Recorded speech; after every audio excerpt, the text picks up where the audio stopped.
10 o'clock next Wednesday. Welcome. Sure. Folks, have a seat. Welcome. All right, we're on Welcome to the Midcoast Community Council meeting for April 26, 2017. Will the council members please introduce themselves, starting on the left? Dan Haggerty. Laura Stein. Claire Touton. Lisa Ketchum. Dave Olson. Chris Johnson. Brandon Kwan. Thanks.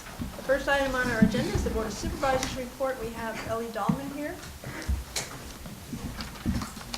Alrighty, good evening Midcoast Community Council and community members. My name is Ellie Dahlman. I'm here on behalf of Supervisor Don Horsley to provide a few updates for you all.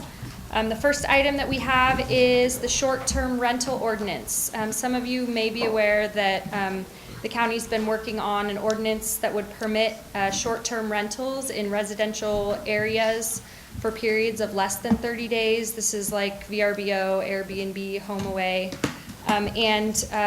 Last month, the ordinance was approved by the Planning Commission, and it looks like due to substantive changes that have been made since the initial Planning Commission presentation that were based on feedback received from the public as well as some feedback from the Coastal Commission, it looks like we will have to actually go back to the Planning Commission one more time just to present them the updates and then come to the Board of Supervisors.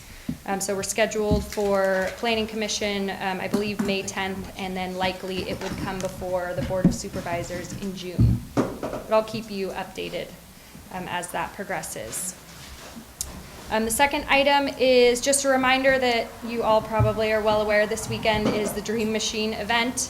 Our office hasn't heard of any concerns regarding the upcoming event up to this point, and it shouldn't be a surprise. There will likely be additional traffic, but I just wanted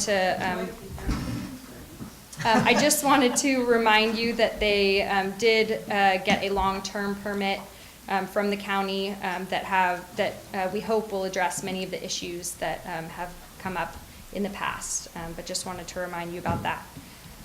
The third item is related to the change in the lighting district, the switching out of the bulbs. I'm sure you've seen that I believe it's PG&E is out there changing the light bulbs. We actually received the shipment of bulbs much earlier than we had expected. They had told us a 75-day waiting period, and luckily they were able to deliver that much sooner. So the installation of the new dimmer bulbs started April 18th and should still be underway. As best as I can tell, it's complete. Oh, it's complete. Okay, so good news. The next item I have is regarding Half Moon Bay Airport sign. At the Planning Commission meeting this morning, they approved a coastal development permit which allows the county to replace the Half Moon Bay Airport main entrance sign with a new sign, which I have an image that I'll leave here with you that's kind of a mock-up there. But it renames the airfield as the Eddie Andrini Senior Airfield at the Half Moon Bay Airport. It maintains the airport's name as Half Moon Bay, but honors Eddie Andrini by naming the airfield after him. And the new sign will be smaller than the original one, and there will be a public event to celebrate the renaming and installation sign in the future, but we'll keep you updated as that comes. And the last item I have is actually, it was requested by your council at the last meeting. It was an update on the Coastside Beach Shuttle. It started operating, as many of you know, in January of this year. Rain caused a lot of cancellations and kind of a lower attendance start to the shuttle, but gradual improvement of the weather has shown an increase in ridership and likely just people sharing the information with others. But the shuttle only operates on Saturdays and Sundays, and in January we had 18 people ride the shuttle with 2 days canceled and lots of rain on the other days, so I'd say 18 is a pretty good number for the first month. February we had 51 people for that month, and then March the shuttle had about 97 riders, so it looks like the trend is hopeful. Keep spreading the word.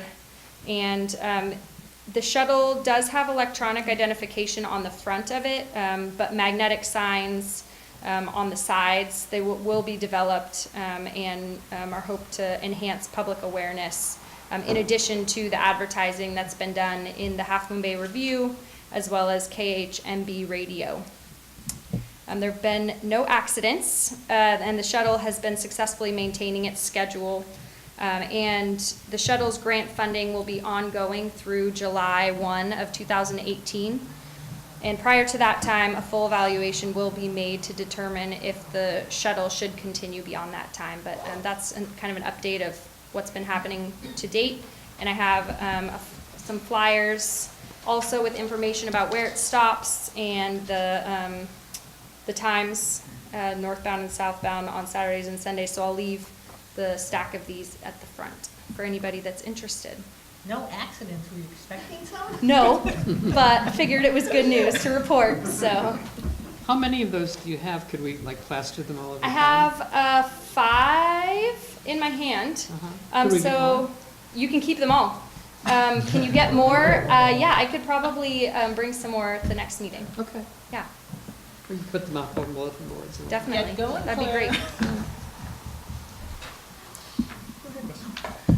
Ellie, do we, probably not yet, but you said later this year, we're gonna do kind of an evaluation of the shuttle.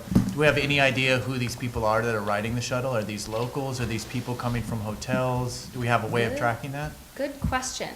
I don't know the answer to that question. I could follow up to see if we have any more details of who's riding. Yeah, and I'll get back to you to let you know. The reason I bring that up is I know when Chris and I were talking about this, it was, primarily aimed at tourists who maybe didn't want to get in their car and drive, but I'd be curious if 97 people rode in March and 90 of them were locals, might we think about expanding it to weekdays, because it's locals that are riding, and if we could get more locals off the road during the weekdays too. But I am curious who are these 97 people who are riding this shuttle? It would be nice to have some data on who's using it. Great, yeah, I'll bring that feedback back to Thank you. Chris. This is more to Chris, but just generally, I looked up the beach shuttle thinking to take it to the sea level rise meeting this Saturday in Half Moon Bay, and let me tell you, from Pillar Ridge, forget it. I mean, it would be a long ordeal, and it's like, because first you got to get to the Harbor Village, then it takes you all the beaches, and then back up, and it's like, and then to come home again, it's another whole long wait, and then all around, and then still have to get, so no. I mean, expanding the 17 would be more helpful to locals, I would think. Unless you just like to tour the beaches. Yeah, and one thing that I'll add, I believe that you can access online like a live map that shows you where the bus is, which is pretty cool. That's very cool. Yeah. I'd like one for my daughter. Any other questions for Ellie? Catherine? Yeah, what's the cost per rider? I do not know. I could follow I up. think it's free. It's a free shuttle. Oh, sorry, yeah, it's free. What does it cost the county? Everything costs something. Right. What does it cost in the county? So it is free for riders. There's no fee to anybody that gets on the bus. However, what is the cost per rider? I'm not The sure. county, the bus, the hourly driver, the insurance. Right. To operate the program. Right. It I guess it would depend, each month it would be different based on the number of riders, but I could look into that and, So Ellie, another way to answer it might be how much funding did we provide for it? yeah, I'd have to follow up to find out I that can't remember the information. amount. It wasn't huge. No, it was not huge, but still something though. Okay, thanks, Ellie. Yep. Are you guys from CHP? You wanted to go next? Did you have something to say? Come. We're not trying to put you on the spot. Might as well say it now. He's here to talk about the shuttle accident. We're happy to report none, so take all the credit as usual. So, no, thank you. This is actually my first meeting here. So, Kalen Brock, we're out of the Redwood City CHP office, and we cover the jurisdiction out here on the coast of all San Mateo County, almost all of San Mateo County, from the county line up here to basically just before Devil's Slide. So anyway, I just wanted to come and introduce myself. Kalen, I don't know if we have anything specific or if you have any questions. I don't want to take up too much of your time, but I'm the new commander of the Redwood City office. I took Mike Maskrich's space. I think Mike used pretty frequent flyer out here, your meetings out here. Forgive me, I've been here about a month and a half. I wasn't able to make your meeting last month. I've been out at the PMAC meeting, and I wanted to make sure to get up here to the North Coast as well. So, again, we handle the bulk of San Mateo County from Millbrae down to, and then all the way actually down to Moffett Field. And if you make a square, our Redwood City office handles again down the Santa Cruz County line up here to right up here, right before the slide. So, in any event, my name is Jim Allen. I'm the new commander here. Been with the department about 28 years.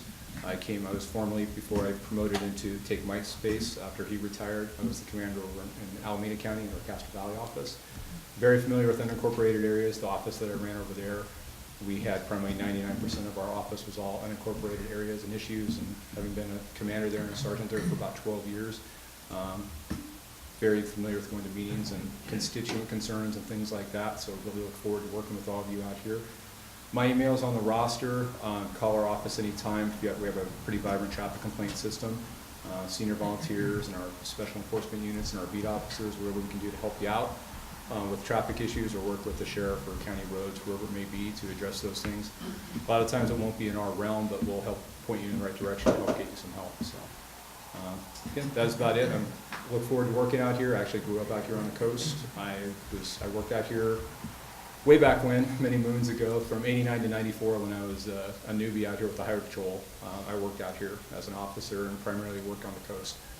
So really nice to be back here. So appreciate your hospitality and letting us join you. And if you have any questions for myself or from Caleb, the guy that actually does the real work, happy to do that. Do you have a business card? You bet. I'll leave that with you guys. You bet. Okay. Any questions for him?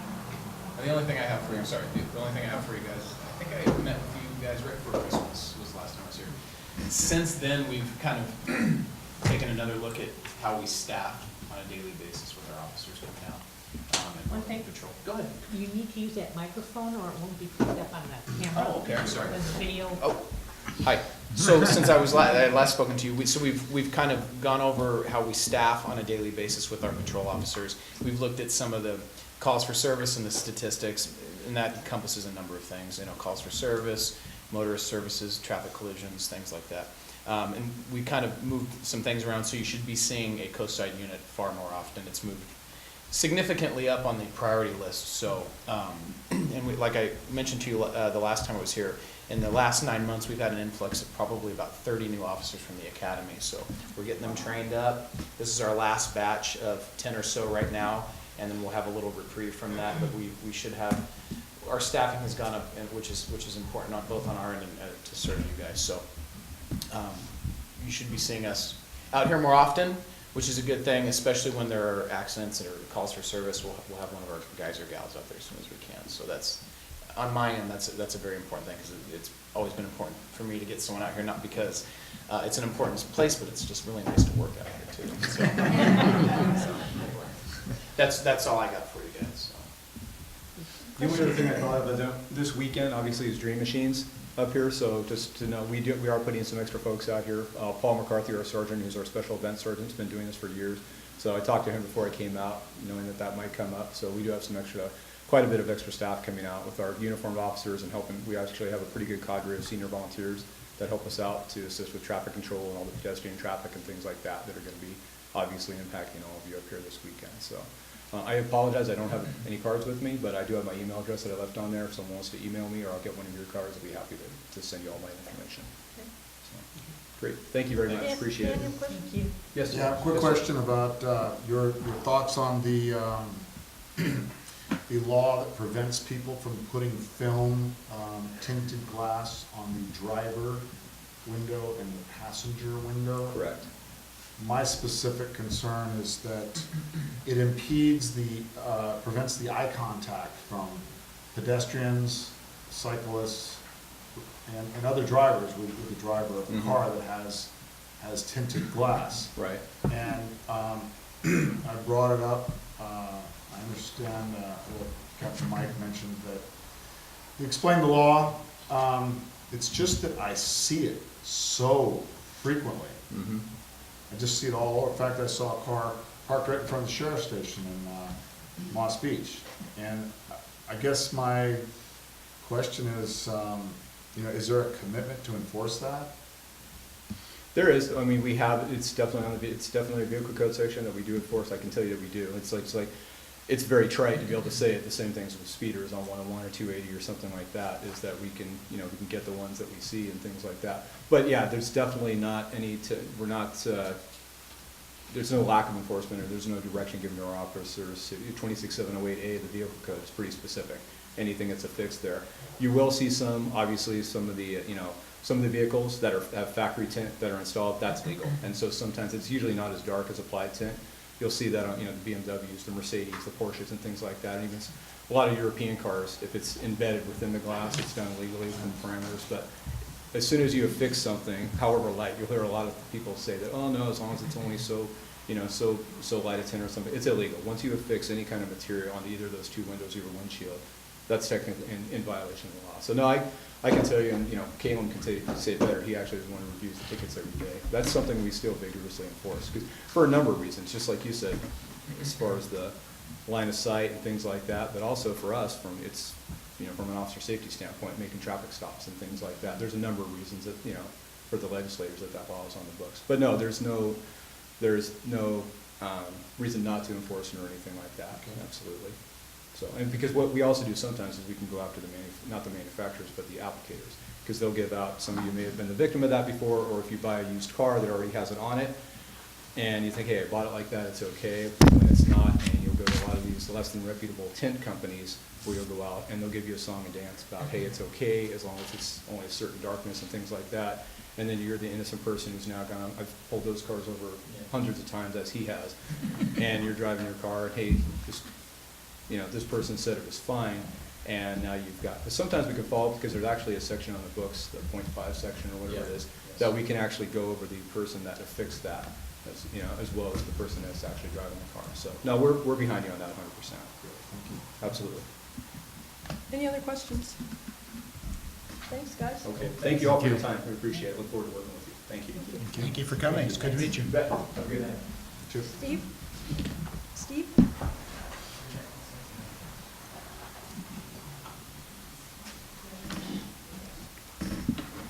Thanks very much, Chair Ketchum, members of the council. Steve McGrath, General Manager for the Harbour District. Just thought I'd stop in and give you a little update. A few things. Thanks to the gentle but insistent prodding of Chair Ketchum, all of the latest Army Corps reports on surface beach dredging are now up on our website, smharbour.com. There's a tab on the left for dredging, and you'll get all of the reports there. We've been in our budget development process looking at our 5-year capital improvements plan. We've had a couple of public workshops on that. The results of those public workshops will be coming back to the board at the meeting on May 17th. Got a very ambitious, again, schedule of capital improvements over the next few years, both here and over at Oyster Point, where we are discussing with South City the impending large development that's happening there, and also our future in our agreement with them. West Trail, as you know, we had an emergency coastal development permit for a culvert repair and an erosion on the trail. We completed that work.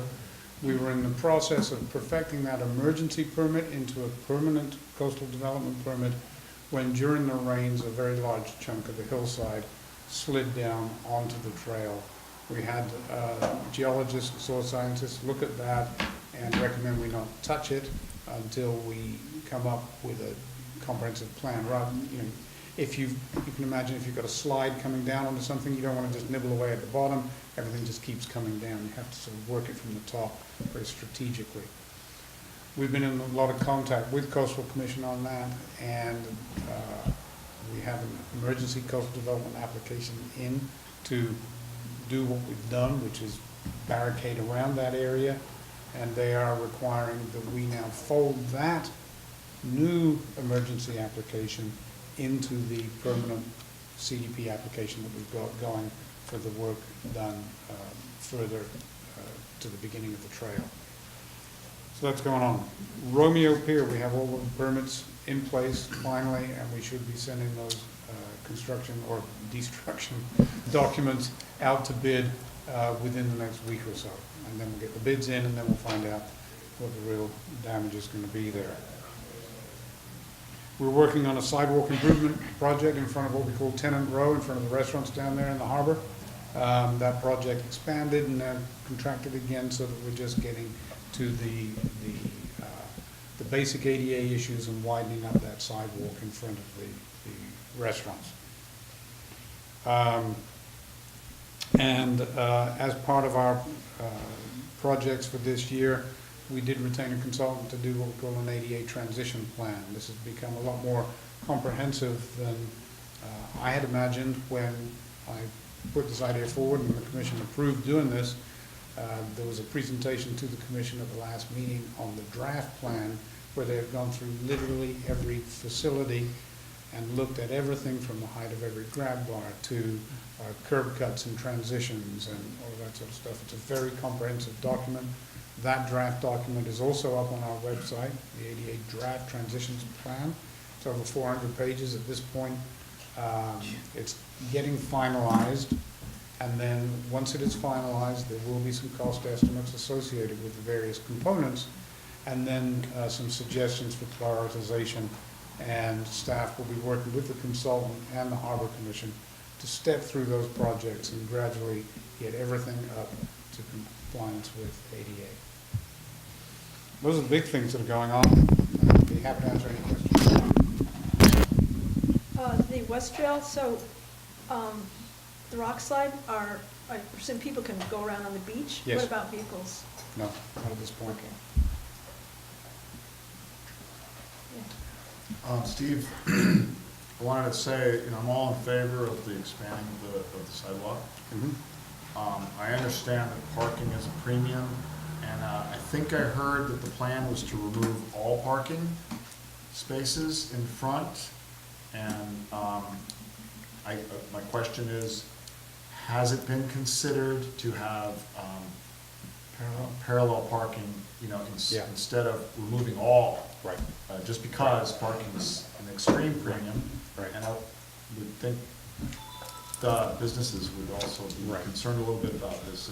Maybe a happy medium, I guess, is what. Very good point, and parking is at a premium, and we did look at all possible configurations there. On the other side of the parking lot, to the side of the Harbor Master's building, there is a whole slew of trailer parking. So it's like double length stalls leading from the Harbor Master's building up to the public hoist. We are reconfiguring that to capture additional parking spaces there, while still preserving a couple of trailer stalls nearest the hoist to allow for loading and unloading of either skiffs or totes or whatever. And then also in the parking lot behind or above Tenant Row, there's an opportunity there in phase 2 of this project to open up the driveway that is currently chained off, open that up to Capistrano Road with a right turn only exit, create some diagonal parking down the side of that road, and if you were to look there, you would see the evidence of old striping from diagonal parking there. And then also increasing some other parking that would be nearest to Capistrano Road. So in fact, by the time we get done, we're actually going to have more parking than less. Okay. Second question about the ADA the Transition plan? truncated pads. Uh-huh. A lot of times they're yellow, kind of obnoxious. A lot of the communities have chosen to use a kind of softer blending of a gray or these other colors used. Do you know which color you're going to specify? Good question. I, not being an expert, am about to put my foot in my mouth possibly by opining on this. It could be that the color has got to do with visual acuity as much as anything else. Well, Granada now is putting in gray. They put in Are they? about 6 of the yellow ones. Redwood City is doing all gray. A lot of the other communities, you look at the more affluent communities, and they're not. It's not a matter of color, it's a matter of change in shade, light to Yeah. dark. Contrast. And we finally, it took about 2 years, but we convinced DPW to switch from the yellow to the dark gray for the Midcoast. The entire Okay. Midcoast will now be using the dark gray, right? Yes. No more yellow here. Is this part of a county plan, or is this some, I mean, if I can hang For the if I can Midcoast. hang an ordinance on this, or some Oh. policy, that would be terrific. Director of Public Works, San Mateo County, he'd know what you're talking about. Jim Porter Okay. can Yeah, give you the Jim Porter. information. He's Yep. familiar with the issue, and Good. he said that we could have the gray ones here Very instead good. of the yellow. All right, That'd be consistency They're would be a they're good even thing. on Main Street, in Yeah. the city of Half Moon Bay. Yeah. Great ones, right on Main Street. You barely, No, I, absolutely.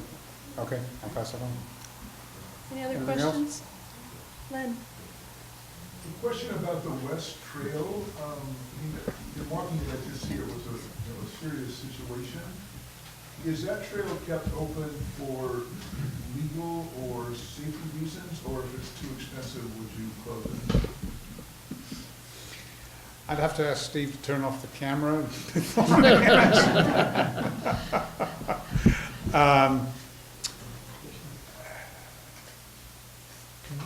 When one is applying for coastal development permits, and certainly when one is doing any secret determinations, the no project alternative is always out there. And then also, the coastal commission's phrase, of course, is managed retreat in situations. And I'm not sure how that will play in. We certainly want to balance always resource protection and coastal access, and that's the challenge for all of us working in the coastal area. It's been discussed. Anybody else for Steve? Okay, Thank you. thanks very much. Next item on the agenda is public comment. Before you go on, I did have one announcement. Oh, that comes under public comment announcements, unless you'd rather do it now. Okay, I have a speaker slip from Marcia Yates.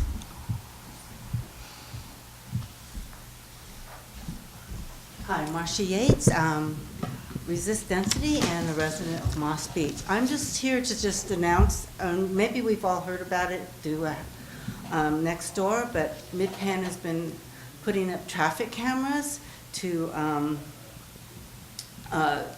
track the various intersections of Carlos and Sierra Street, Highway 1 and 16th Street, and Sierra and Kelmore Street. They are doing this traffic study, updated traffic study for their environmental study that they're going to have to turn in for the county. So, and in the next couple of weeks, they're going to be sending surveyors out to 1 Sierra Street, 1 Sierra address, to start looking at things. So I just want to let everybody know that they're moving forward, and Resist Density has been on it, so we are keeping track. Thank you. Thanks. Does anybody else wish to speak on an item not on the agenda? Do you have an announcement? Yeah, it's brief. It's the same subject that Ellie brought up. The streetlight project does seem to be complete, at least as far as I can tell from driving around the Midcoast and the comments I've gotten. The overwhelming feedback has been positive. There are a few people, as always, who are not happy, wish they were dimmer, wish they were not shining in their windows, but by and large, people are happy. If anybody is not happy with the results, streetlights@smcgov.org. There's also a phone number on the MCC website. and there is a process to have shields if it's installed, if the light is shining in someone's home. That there is not a process. You can request one. They have installed them in the past. They have said they will install them if there is need. I really want to say thank you to Dave for being the liaison with county on this one. I mean, through the mix-up with the wrong lights and also fielding public comment and really being tireless on Nextdoor in addressing people's comments on that. I mean, that is just really excellent work, Dave. Thank you so much. Whether you like the lights or not, again, just like the stairs, it takes a lot of effort to get anything done, and I really appreciate all the work on that, Julie. I'll second that and Yes. support Dave. Yes. Unanimous? Any other announcements? I got a couple. Just a reminder, this Saturday, April 29th, Sea Level Rise Public Workshop, 10:30 a.m. to 12:30 at Ted Adcock Community Center. And on Saturday, May 13th, Weed Warriors at Fitzgerald Marine Reserve going in from 9 to 12, meet at the parking lot at North Lake Street and weed out the new plantings. Great group effort there. Okay, next item is the consent agenda. We have the minutes for April 12. You have a motion? Motion to approve the minutes? I'll second. All in favor? Oh, Chris wasn't here, so 6-0. I did watch all the video, 6-0. but since I wasn't in the room, I feel I must have abstained. You can vote if you want or not. I wasn't here, I couldn't tell what the Alright. actual, Okay, what was happening. thank you. Okay, so moving on to the regular agenda, the first item is Midcoast County Parks. I So did. We have Sarah Berkman and Sam Hertzberg here to give us a presentation. Good evening, council members and members of the community. Thank you for inviting us this evening. My name is Sarah Berkland. I'm the acting director of parks. Just by way of brief background, I was assistant director under Marlene Finley, my predecessor. And tonight we're going to give you a comprehensive, broad brush look at parks projects in the Midcoast. And we're happy to hone in on particular projects and issues tonight if there's time, but at future meetings. So this is going to be kind of a high-level look, and I'm going to let Sam kick it off because he's got such an extensive history here, and we'll talk a little bit about some of the past initiatives.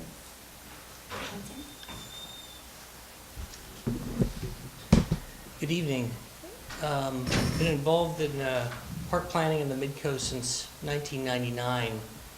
And so I'll be starting it off just giving kind of an overview of where we've been and how did we get to this place.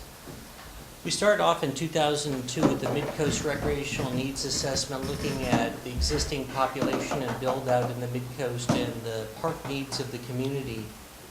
We acquired Burrata Surf to east and west. There's a lot of work on the Fitzgerald Marine Reserve, developing a new master plan, and we did a resource assessment which was the second of its kind in California, looking at our tide pool resources and the health of our resources. As a result of the Midcoast Recreational Needs Assessment, we established a Midcoast Park Mitigation Fee, which is charged for remodels and new construction in the Midcoast as build-out occurs and people remodel their homes. And so that's a fee that can pay for park improvements, but can't pay for any staffing or any maintenance. The Fitzgerald Marine Reserve Master Plan was developed in 2004. That was the first time Fitzgerald had a master plan since it was acquired in 1969. As a result of the fees in the Midcoast being generated, we had to figure out a plan for how to spend those fees. At that time, the fees were about $500,000. We had extensive meetings of each of the 5 communities here in the Midcoast. We had regular meetings up until about 2012 here, implementing a variety of projects. We continued to implement the projects, but that action plan is kind of a blueprint. Quarry Park was the county acquired originally for Midcoast Parklands to manage, and in 2000, and that was in the mid-1990s, and in 2008, county actually took on Quarry Park as a county park facility here in the Midcoast. And as a result of all the activity that was happening in the Midcoast, our former park director, Dave Holland, decided to create a new park district. So the way parks used to be managed was as a park unit.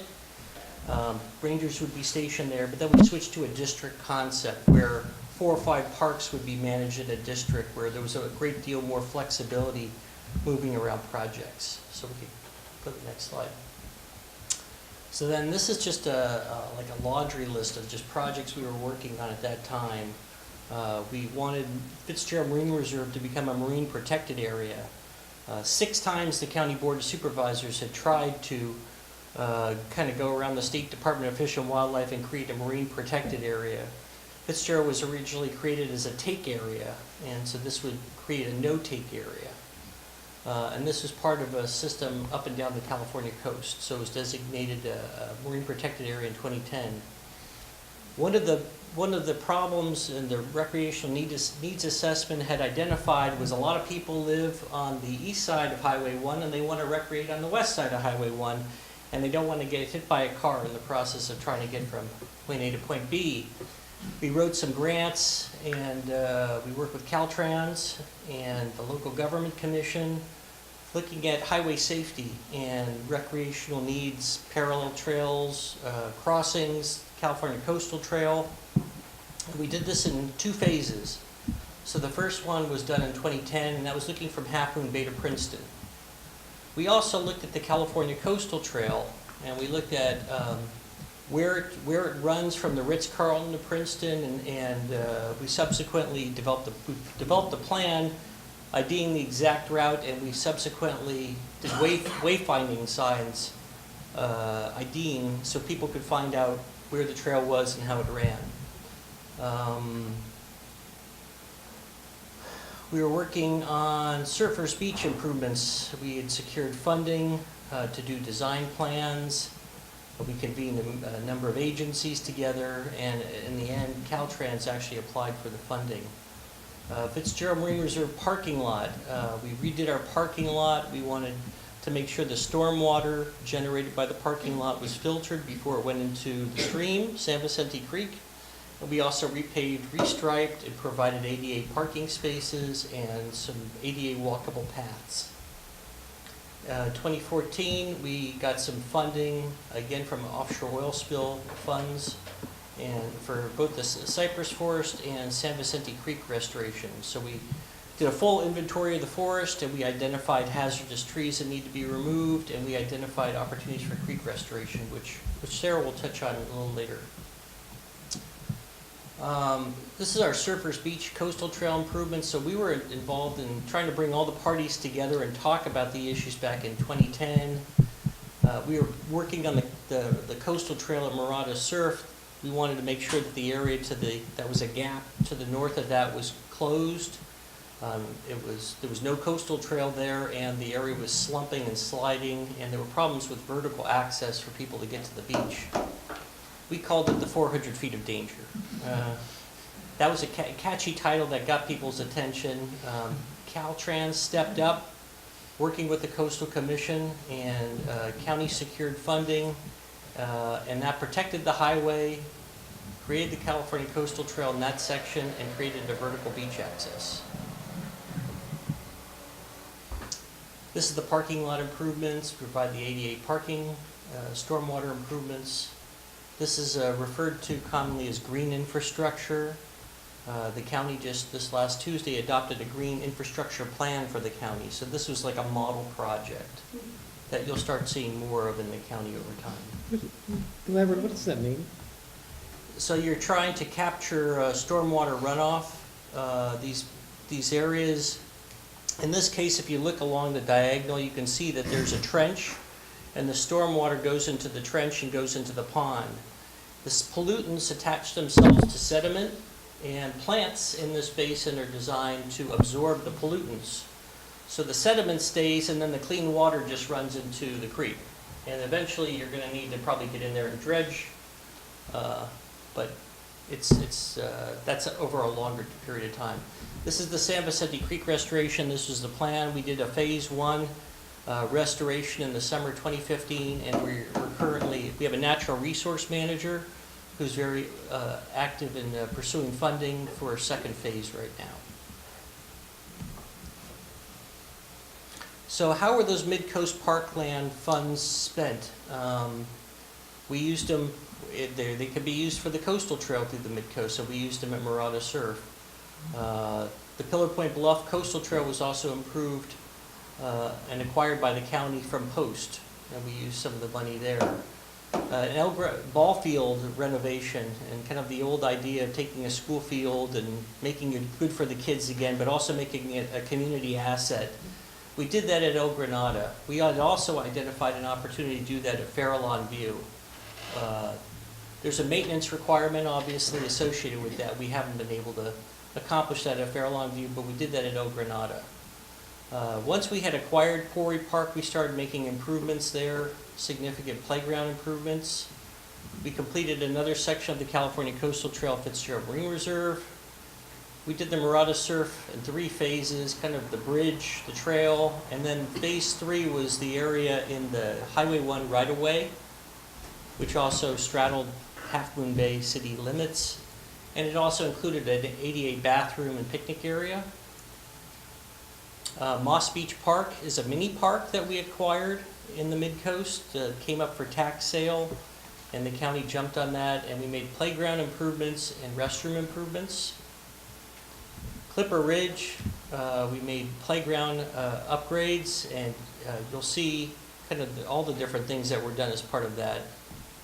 And again, more Quarry Park swing sets in 2014. So here's Moss Beach Park. So in terms of the improvements, we refaced the basketball court, new bathroom, kiosk.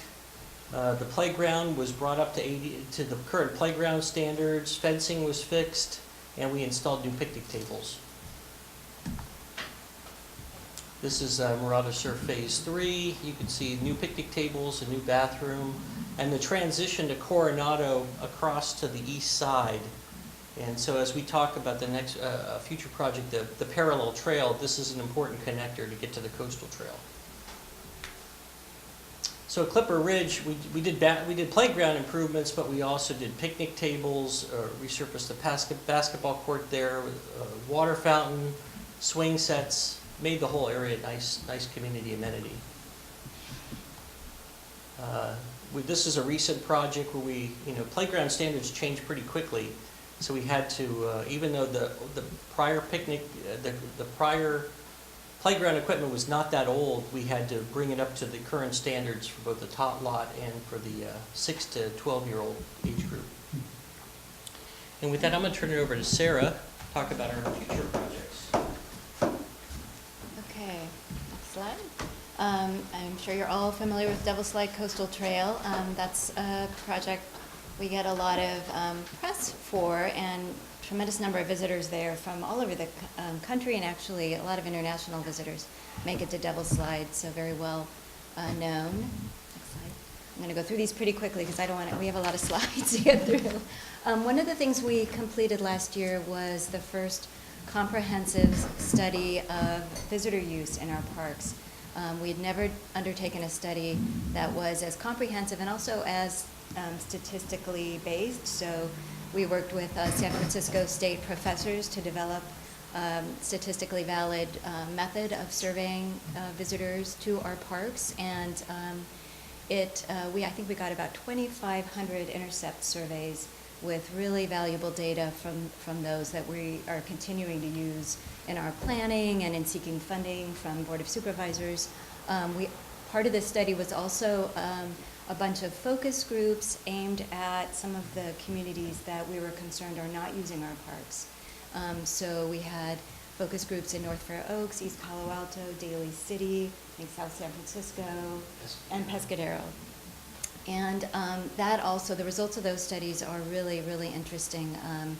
There were generally very positive impressions of parks, but also I think just maybe a lack of comfort really in using some of our parks. So out of that has come our shuttle program to try to encourage folks to get to our parks from these communities. So our shuttle is running from East Palo Alto and North Fair Oaks to Edgewood and Wonderlic parks. We also have a dog management committee, which Chris is an integral part of. And I have to say, this is really, it's quite an amazing experience. We have a tremendous committee. All the members are so dedicated, and we're really getting into kind of the meat of the matter now. And it's very challenging, but folks are just, so thoughtful about all the issues surrounding dog use. And as you know, it can be a very controversial issue. So in fact, we've been hearing a lot at our past couple of meetings from the equestrian community and their concerns. So we're moving ahead and hoping to get some policies drafted and then to share with the public this early fall, and then make recommendations to our Parks Commission in winter of this year. And then also we're hoping to get a pilot project out of that. Let's see. Green Valley Trail, section of the coastal trail, and that would continue from Devil's Slide to the south to Gray Whale Cove. And this is one that it's been a bit of a challenge. We're hitting some regulatory hurdles, particularly in terms of Endangered Species Act consultation. What we're finding is we don't have a federal partner who can take the lead in terms of what's called the Section 7 consultation. You guys may be familiar with that. So it's moving a little more slowly than we had hoped for that reason. But as the slide notes here, we're very close to having final plans and specifications drawn for that. And it'll be a gorgeous section of trail once it gets built. Pedro Point Headlands also in the works and will be coming to county parks. We're very excited because it's also a spectacular piece of property. The Pacifica Land Trust, if any of you guys have been out there recently, they're just doing gorgeous work with the restoration and planting out there. It really is looking fantastic. So we're hoping to get that in probably the next fiscal cycle, 18-19. And that's just another slide showing some of the trail layout. There's a bit of trail work that needs to be done. Obviously some very steep trails that we'd like to make a little more reasonable and accessible. And then this is the one that Sam mentioned, also called the multimodal trail, which Ellie is very involved with. That is going to be, it's the first phase of a trail, or this effort to create a multimodal trail that will allow for non-motorized travel on a separate path that's safe and connects all the coast communities. So that's also one that has, I think it's fair to say, it's a complex project. A lot of players, and we're having to do both CEQA and NEPA review on that one. At Fitzgerald Marine Reserve, we just did a bunch of improvements to the visitor center. It's really looking lovely, and we're going to have a grand opening for that on June 10th. I wanted to mention one of the things that we're introducing are a little more technology and interactive exhibits, and those have been, I think, pretty popular, especially with the kids. A couple more photos of the interior. It really looks nice. And then Quarry Park, we continue to make improvements. These are approved improvements to park drainage, as culvert repair, installation of rolling dips, and those should be, we'll start working on those, I guess, when things dry up. So it's a little too wet to do anything right now.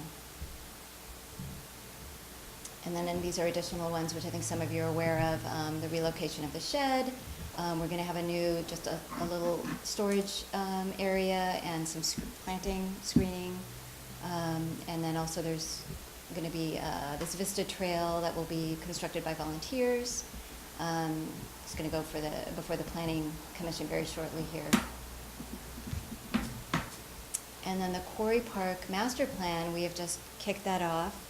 That's going to evaluate the existing conditions in the park, and then also evaluate opportunities for recreation improvements, loop trails, all kinds of things. So this is really a critical time for public involvement. And on the next slide, I think we've got some dates for the public workshops. Got one coming up on May 16th. I encourage folks who are interested to attend. That'll be an opportunity to provide your input, and we'll have a number of workshops as we move through the master planning process and start to develop alternatives for folks to take a look at. And Granada Community Services District, the Median Trail Project, Sam is very involved in that. Off to a little bit of a slow start, but going to be wonderful. We've got a great consultant in Gates working on that, potentially working on that project. And the next slide, I think, is Ohlone Portola Heritage Trail. And Sam should really talk about this one because this is, I don't even know whose brainchild this was, but it's a tremendous committee that is overseen by the supervisors Horsley and Groom. We've got tremendous participation from state agencies, cities, the Ohlone community, the San Mateo County Historical Association is instrumental, and it's going to be an opportunity to tell a tremendous story, both of the Portola expedition, and then also the routes of the native peoples and villages as well, because Portola spent a lot of time in these Ohlone villages and also used the existing Ohlone trails. So tremendous opportunities for both, I think, development of trail, including coastal trail in areas, and then also for interpretation. It's quite an amazing story. So stay tuned, that's going to be really exciting. We're also moving forward with the Sanchez Adobe master plan implementation, and that's going to involve a new interpretive center and refurbishment of the existing Adobe. We're going to have replacement of the bathroom, ADA paths of travel, and then hopefully eventually landscaping. So that's going to be also exciting in that we've been doing trenching for utilities, and so we're on course with that one.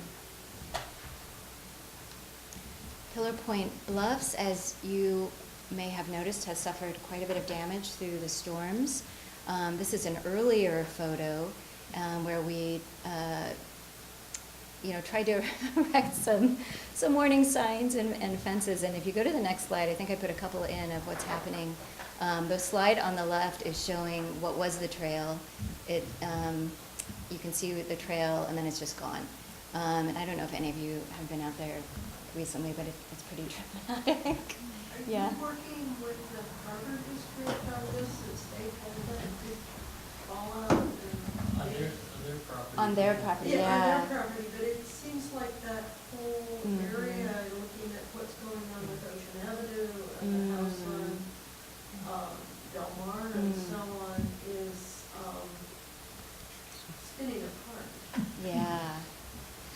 Yeah, it's, well, and we had a geotech look at the Bluffs before all the storms hit, and it's really interesting when you look at what they identified as being vulnerable areas, and you could see the cracking in the soil if you went out there and walked around, and those are where there were cracks. There's now nothing. That's where the ground slid away.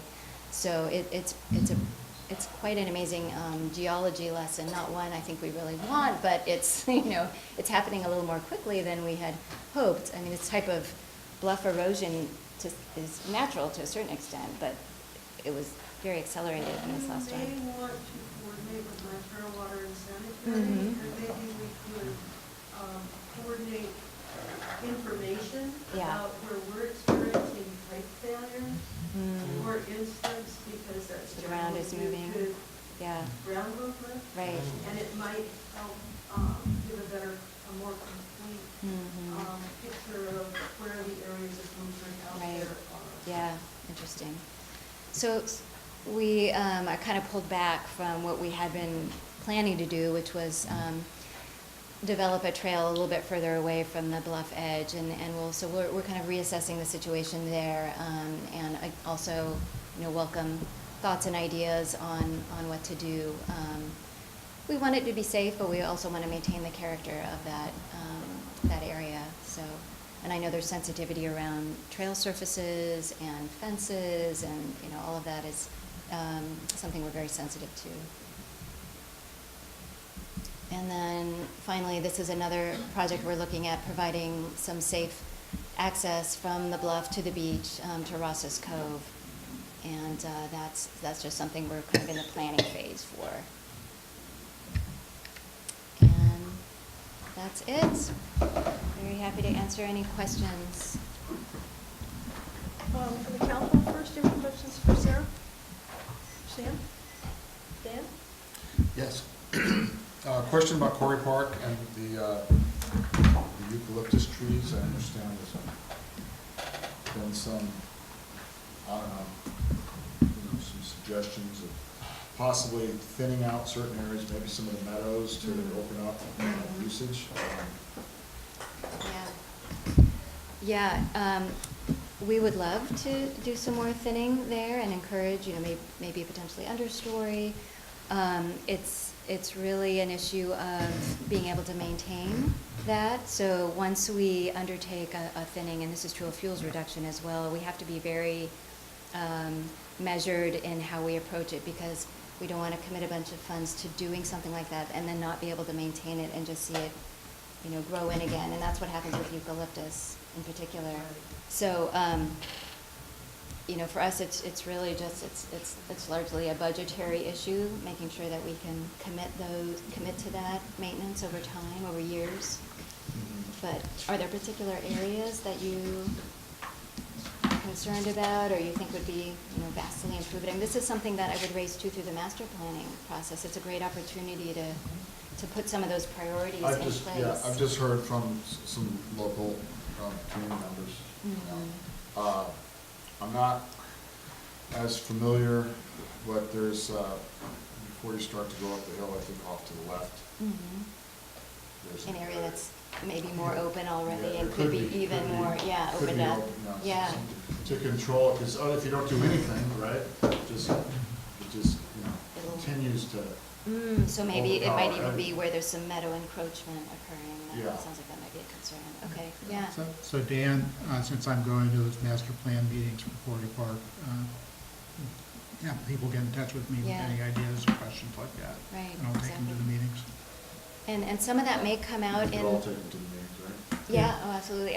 Some of that may come out in the natural resources assessments that are being done right now. They'll be looking at things like meadows, where they do exist, and how to protect them, because that would be a valuable natural resource that's in the park existing that we want to protect. Absolutely. And I heard, I think it was, sorry, no,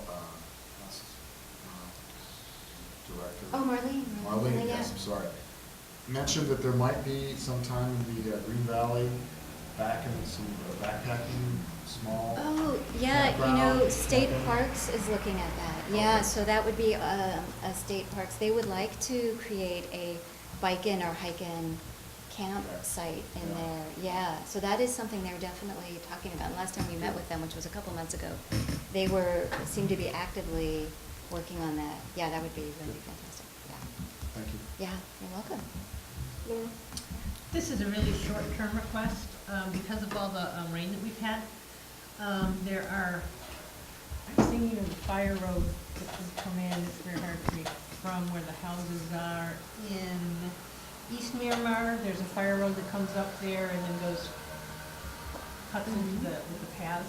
Anyhow, there's trenches alongside that have a lot of standing water, and this has gone on since the start of the rainy Storm season. season, yeah. Yeah, and it would you can see mosquito,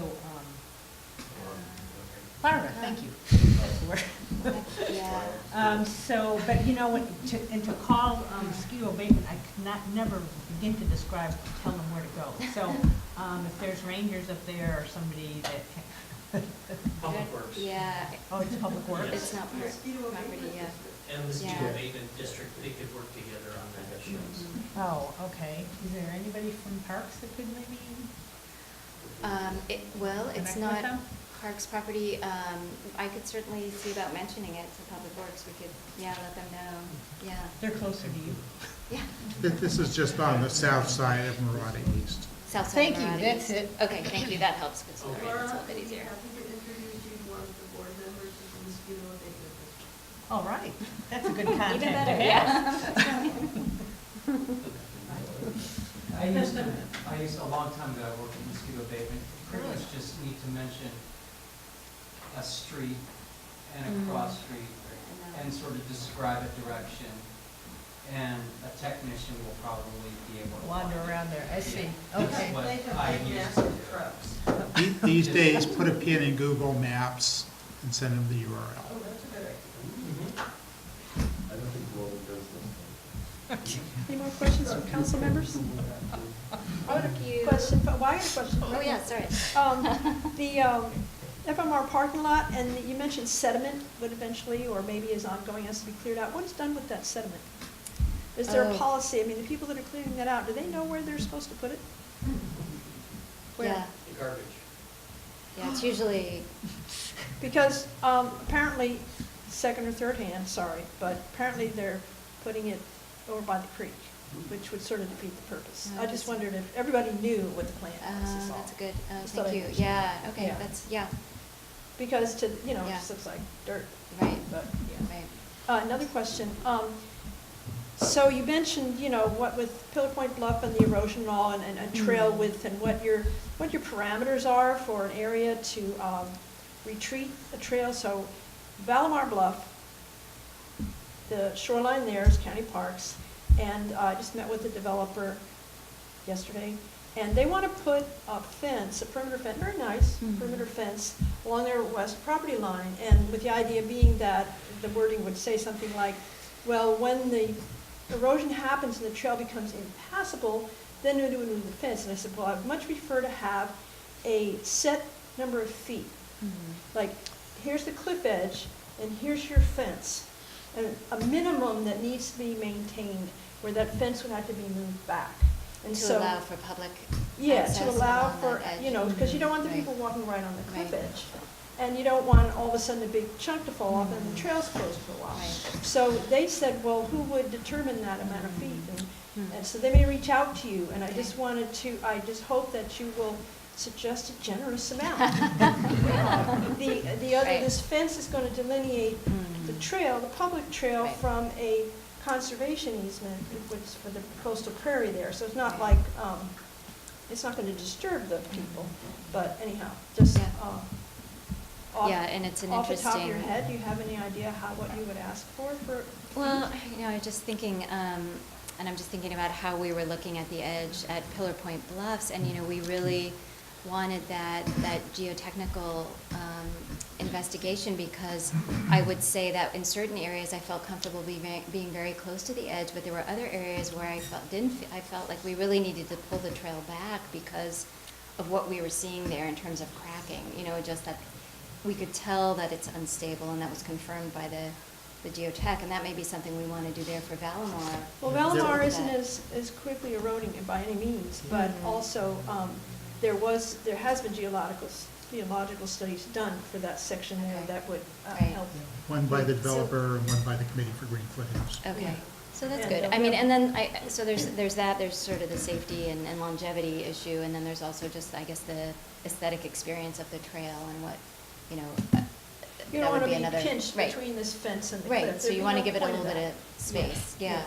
And they seem open to this idea. Yeah, And that good. you would provide. I mean, it might be something that is worth going out and even mocking up, just taking some fence posts and saying, okay, this feels good, 15 feet or whatever, Yeah, Um, they're planning having a to submit their conversation. revised plans maybe as early as this Friday, but Okay. very soon, and the fence line is shown there, it's on the Okay. property line, but clearly there's some places there where Mhm. already it probably needs to be, the Okay. fence needs to be moved in. Okay, And, that's good to know. Just one more thing, I haven't had a chance to go through it thoroughly, but the assessment of the Marine Reserve Master Plan, there was a notation as far as the access ramp and the overlook there at the Mhm. Moss Beach Reef, that managed retreat would be planned going forward. Do you have any details on how that would occur? I mean, I noticed that there have been some repairs the last few winters, but what, Do we have a description of what that means? Like, Don't know do we yet. have- I'm just Yeah. curious, just Yeah, curious. I think it's to be determined. Okay. No, okay. I don't think, and Sam, I don't think we have a description or policy. We're trying to make some drainage improvements, and it's subject to a coastal development permit to make some drainage Yeah, I saw improvements. that application. And filling out, there's a bit of an area where it needs to be repaved right there at the very, very bottom there. But and we've improved the stairway in recent years down to the beach, but over time, we're probably gonna need to rethink this access and how things are evolving and changing, and, But ideally, we'd be able to continue to provide access, it's just we need to, we're gonna need to pull it back, depending, if we're losing that infrastructure every other year, we're gonna probably say, well, that doesn't make any sense, we gotta pull it back, but, I guess, yeah. and this, clearly, a lot of people haven't thought this through, but what happens when the riprap or the rocks or whatever you got there, it's not serving a purpose? Mm-hmm. Will anybody come and actually take it away? Mm-hmm. Or will it just continue to spread out all over everything? Was there any hope that it might actually be taken away and used somewhere else? Right. So this would be not native rock, but rock that was added Yeah, to this is rock, stabilize a definitely. bank or something, yeah. Yeah. Right. Yeah, I mean, I think that's a fair request. If the riprap is no longer serving a purpose, it would be nice to It's not have it feasible there. that could actually I happen. mean, anything's feasible. Well, it's all about money, I It's all guess. about money, yeah, right. Okay. That tired line, yeah. Any members of the public wish to, you want her to repeat your question, or you want to come up and make your question into the? Okay.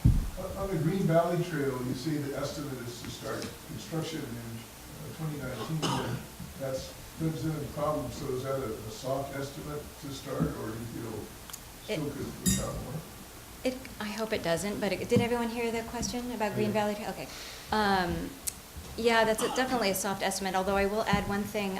In our negotiations with Caltrans, they have asked that we not start construction until 2019. So that's one of the reasons we have that date there, is that was a condition that Caltrans imposed on the project, because they've got that restoration site and they wanted to stabilize before we do any construction in that area. So that's one of the reasons for the 2019 date, which seemed perfectly, in fact, we were trying to argue to allow construction earlier. As it turns out, we're probably going to need all that time to figure out the consultation. Follow-on question, so with the Green Valley Trail completed, you'll then have a walking route that comes up from the Gray Rail parking lot, go up to the Devil's Slide to make much better access, since it's virtually impossible to walk there any other way. Right. But besides the trail itself, the Devil's Slide Trail itself, the most compelling feature up there is the large hill to the south of the parking lot, with the old gun emplacement, a very popular place, got some of the best views. Right.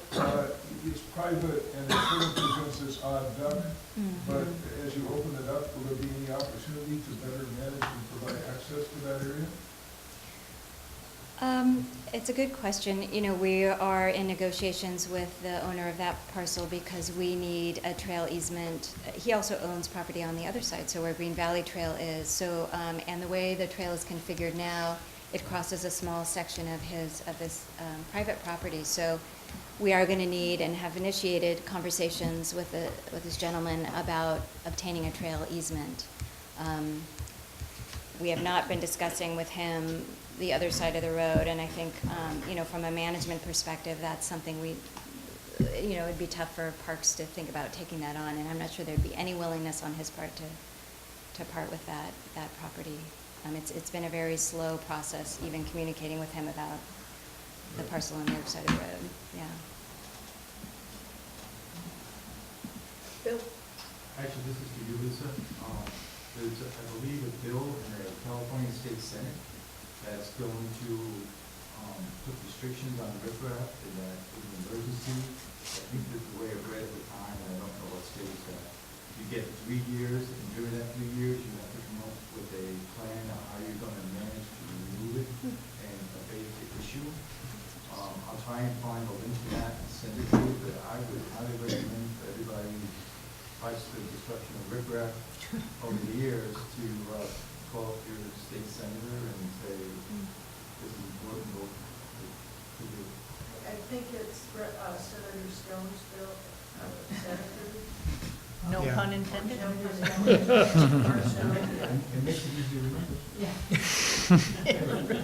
You put it out in the question. Yeah, the Coastal Commission now, when they give out permits, they have all the conditions about maintenance and all that, but the older permits from the 80s is what we're dealing with, the FMR and all, and there weren't any conditions about it. Although Renee and Anna did say that if these rocks were rolling out onto the beach, then the Coastal Commission could get involved. So we just need to push them? Oh, they're already going there. downhill. Anyway, that's okay. Any other questions for Sarah? Marcia? I know Fitzgerald Marine Reserve is becoming more and more popular, and you see hundreds of people trampling all over the tide pools. And I'm just wondering, is there going to be any kind of limitations so they can rejuvenate themselves? Because I feel so bad about everybody smashing everything. Yeah. Tramping now, I mean, it's lovely, it's great, it's a great resource, but I think it's getting overused, and I do think the tide pools are just getting exhausted. Well, and I think it's probably one of the most challenging, one of the biggest management challenges we face as a department is managing visitor use at Fitzgerald Marine Reserve, and it's a conversation we're having with Friends of Fitzgerald, and I think one of the things that's coming out of the assessment of the master plan, and then some additional analysis we're doing and prioritization, is that visitor use management clearly rises to the very top in terms of what we need to focus on as a department. And one of the things we've been talking about is, I mean, I think there's some low-hanging fruit. There's some things we can do right away to help manage groups and communicate better about what's required in terms of making reservations in advance, because we have a lot of groups that show up that haven't made reservations, and I think it's just not, we're not getting the word out that they need to do that, and that the larger groups need to be led by a docent. I mean, that could go a long ways, I think, to helping with some of the crowding. But on a busy weekend, we're just getting, folks from all over, and I think a group reservation system probably isn't going to address that issue fully. So I would love to see us undertake a visitor use study that would generate a set of recommendations based on experiences and practices with other coastal properties, particularly ones that have rocky intertidal ecosystems. Because we just I don't feel like we have a great foundation yet to start to develop some clear management guidelines and policies. So I feel like that's the next step we need to take, and that would include some public involvement in that process, developing those recommendations. So we definitely recognize it as a really important management issue for the department. Yeah. Anybody else? Carl. On what you were just talking about, tide pool access, one thing you might look at is Yakina Head up in Oregon, which is a BLM property. There's a sort of a visitor center and hooked in with a tide pool access kind of thing there. Yeah. And so the public is not encouraged to go in most areas. Right. That's the problem with Fitzgerald, is there's no concentration of the visitors in one place, and so every place gets stopped. Yeah. The other thing is, Lisa, there is a ready-made trail setback from the Bluff standard that was created when Post obtained Calvo Ranch south of Half Moon Bay, and where they will have, as the bluff goes, the trail right away moves inland and so forth, and it's some kind of definition where, so many feet from where the incline achieves such and such a degree of slant. Back from that, so. That's in the management plan for that trail? Is that where that is? Or? Yeah, when Post bought Powell Ranch, they created the coastal trail access, and sold off the ranch after, and the beach access there, and then sold off the ranch. So that's in the, in whatever the standards for Powell Ranch are, that part of the coastal trail. Yeah. Barbara? I just wanted to say about Fitzgerald, I'm a docent there, and I do a couple tours a week. The Friends of Fitzgerald are funding a part-time ranger, as I'm sure you know, to protect the harbor slopes, which of course protects the whole center section. Right. There's also roving docents a lot of the time, so I think with a robust volunteer program that's well managed, which it is, it can be, it can work as part of an overall, really overall look at management of the area. But one of the reasons that the tide pools directly below the visitor area are depleted right now is the increased fresh water coming down the creek, and the sea life doesn't like fresh water. Yeah, that's a good point. All this fresh water coming down, those tide pools are reduced, but the tide pools at the other end, where we take the kids, are doing great. And there's pretty much roving docents there on the weekends, and I think with some encouragement to build up the docent corps, because it's a little overstretched right now. You could protect those tide pools pretty effectively with volunteers too. We couldn't do it without you guys. There's absolutely no way, But I appreciate I think you're right. It's a lot of it is staffing, and it's been great. I mean, your support for the Park Aid, that's been huge, I think. Hugely helpful for us too in managing the area. Anybody else? Thank you. Thank you. You want to stay for our next item, or go home and have your evening, or whatever you do? Can you cook this up? Sure.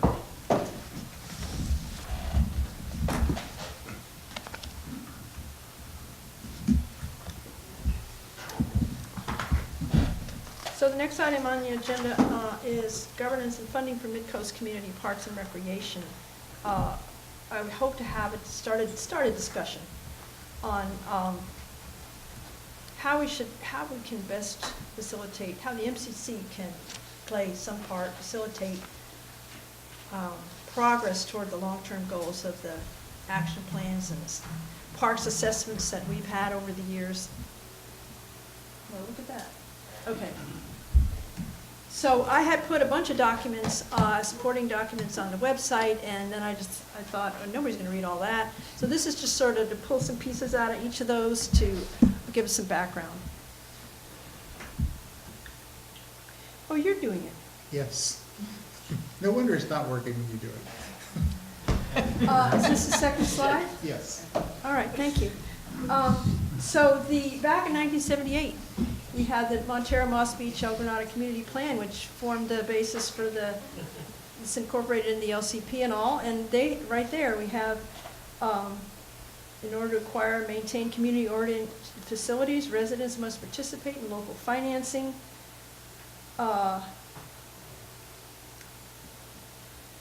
Policies to establish a community center and establish a recreation district or a special service district to create and maintain local parks. Then in 2002, we had the Midcoast Recreational Needs Assessment. The Midcoast Park and Recreation Task Force voiced strong conviction that there should be a locally controlled and funded park and recreation district, agency, group, or other type of organization that would plan and maintain and fund the park and recreation system for the entire unincorporated Midcoast. 70% of the Midcoast area supported this implementation of a special benefit assessment district or some form of parcel tax, basically some local source of funds. That they found that lack of facilities is a limiting factor in park and rec programs in the Midcoast as well as in Half Moon Bay. Also, that trails, as we all know, safe trails and crossings is the most critical constraint, as a way to get from your house to the park or whatever it is. In that document, this policy 2.11, construct a new community center building in the Midcoast to include at a minimum gym, classes, rec programs, teen activities, senior activities, daycare, and meetings, and locate this in a new community center. I keep talking about a community center because in the MCC work plan, year after year, we want a community center.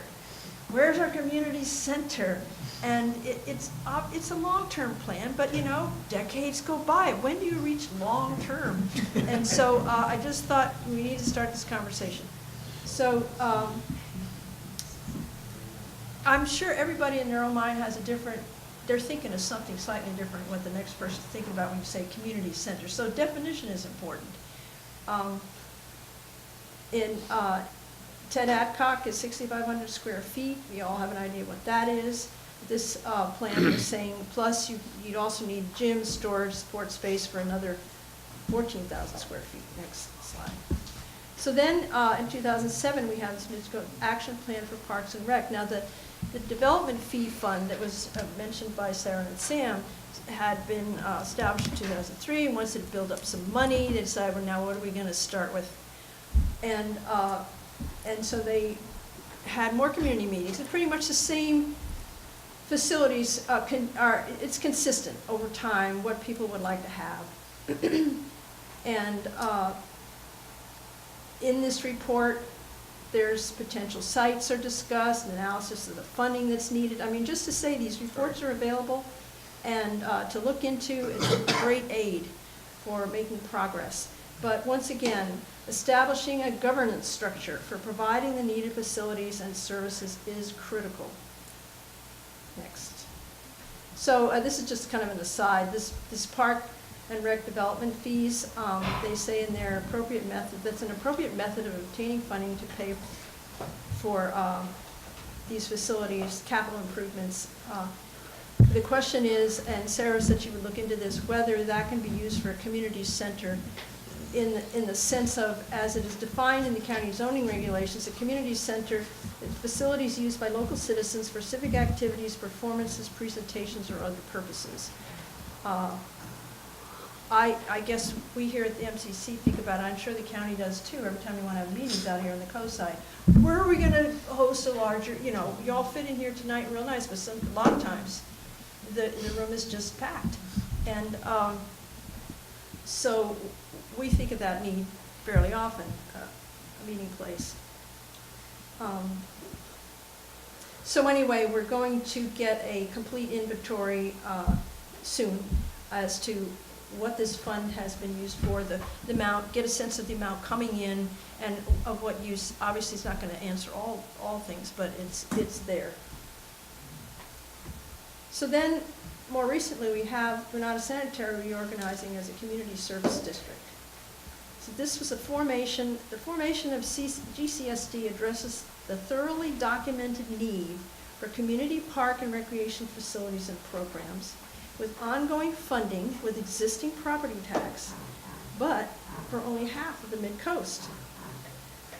This first step presents an opportunity for the elected boards of Granada Community Service District and Montero Water and Sanitary District and the communities they serve to openly explore and evaluate alternatives of structure and process that would provide community park and recreation for the entire unincorporated Mid-Coast with local Mid-Coast control. And then another new development, the county now has a mini parks policy. Basically this got started when Moss Beach Park was in danger of being sold to developers, and the county stepped in and saved the day. And that was a great outcome. But does the community want to just leave it this way and then just depend on the county to do things like that, or do we want a more proactive, locally controlled vision and implementation for community parks, such as GCSD has provided as an example? And then also something to think about is community of interest.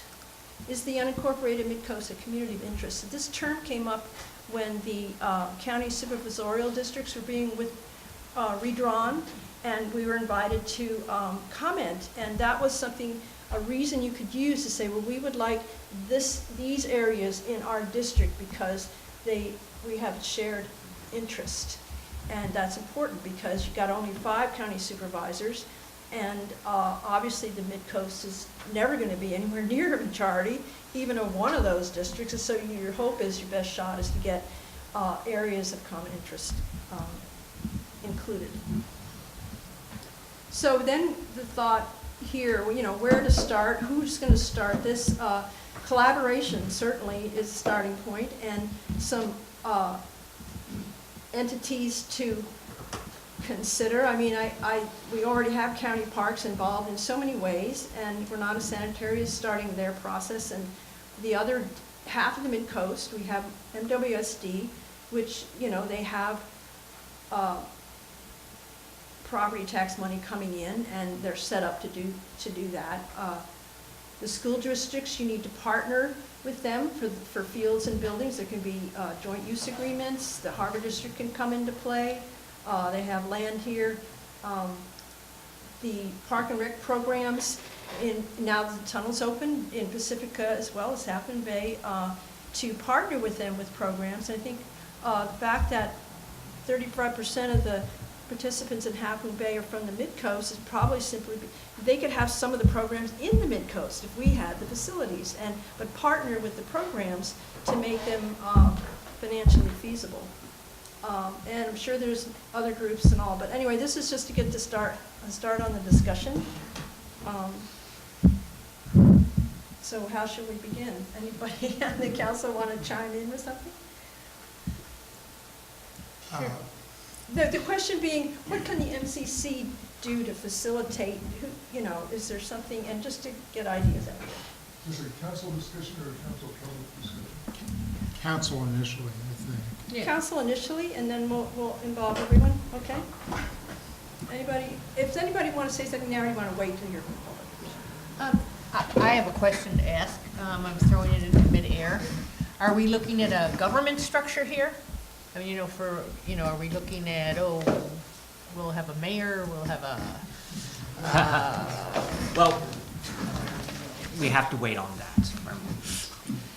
well, there's it's no secret. Especially in the MCC, we talked about incorporation throughout the years, and you're a historian, so I'm sure you've seen it in the minutes and what have you. Well, I didn't put that in there. I think I had the document there, though. There was the, the LAFCO sphere of influence stuff, and then the economic analysis, which determined that, and particularly since they did it, it's not feasible to incorporate or to be annexed, neither Right. one. So, and then as far as another government entity, I mean, I would say my preference would be to not create another, we got MWSD board, we got GCSD board, we got MCC, we got, The fire district. The Harbor District? well, the fire district's already combined, but the thing is, there are only so many people in the community that want to get involved and serve. And they all prefer to be on the two districts that have money and can make real decisions. And MCC is last. And often we have vacancies for that reason. And I don't think we want another board. I think we need to use the people we already have. That's my opinion. What I would toss out there is, so what you're talking about is the sharing of the financial responsibilities, because people are going to be paying for things. So then, within what kind of structure can you make that happen? I guess is where I'm going. And that's the subject of many discussions to come. Exactly. And that was sort of what I wanted to say is, I'm in full agreement with Lisa, not surprisingly, that we don't need yet another board. Right, I think we have demonstrations that for whatever reasons, I'm not going to go into, we're not going to consolidate the water and the sewer districts anytime in the near future. The MCC is an elected body. It covers the whole Midcoast. I think it makes a lot of sense for the MCC to be the funnel point in the governance and accumulating what the community wants and working with the county to make it happen. Exactly how that would happen is obviously a lot of work, but I think we are an elected body. We cover what we're trying to provide parks for. It makes a lot of sense to do it through the MCC to me. But how through the MC? I can definitely see like the gathering and funneling of data input from what people are wanting. But then how?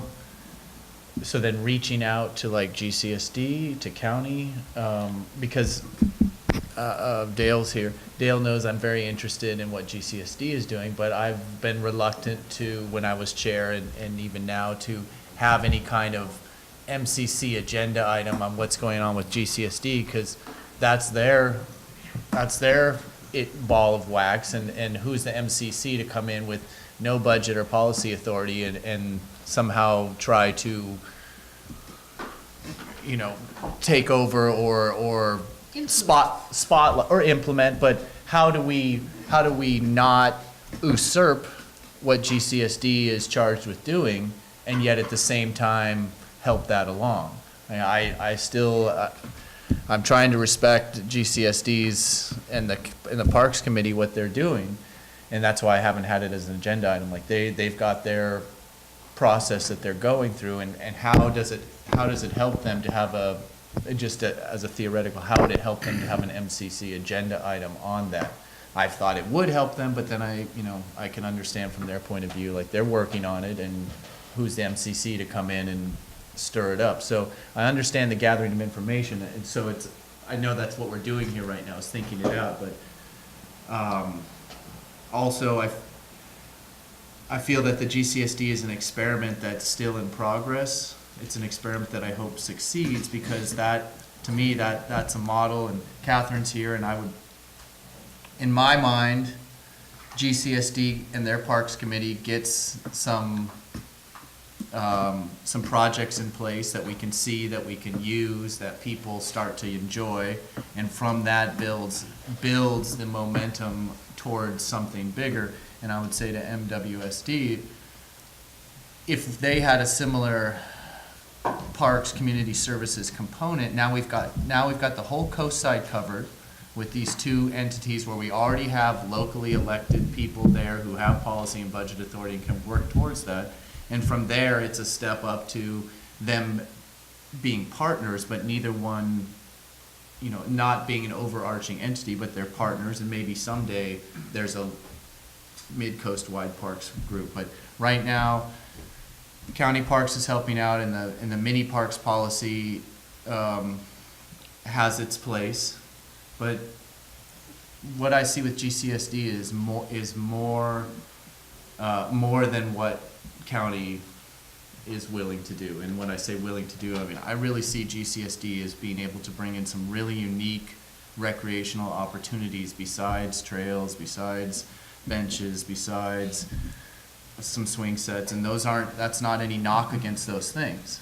But GCSD has a chance to really have some really interesting things, and I think if MWSD had similar possibilities and they were developing in their sphere of influence and GCSD was developing in their sphere of influence, now we've got like I said, a coast-wide, mid-coast coverage on that with mid-coast control, and for the benefit of mid-coast folks, which again, it's not a knock on county, but they've got the whole county to think of as well. And so we really have local authority with GCSD, and I would like to see that on the entire mid-coast as a way to step this forward, what you're talking about. I don't feel like right now there's any vehicle that could get us a community center.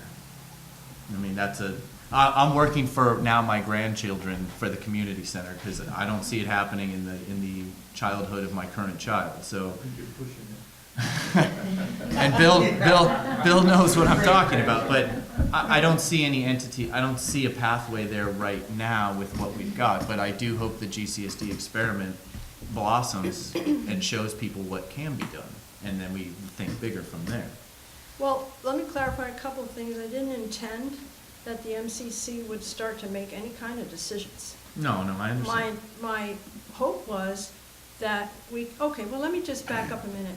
I live in Moss Beach, and I watched the whole Granada Community Service District thing come down, and I'm on the MCC also, and a majority here are from El Granada, and they had opinions, and I'm thinking, well, what about me? What about Moss?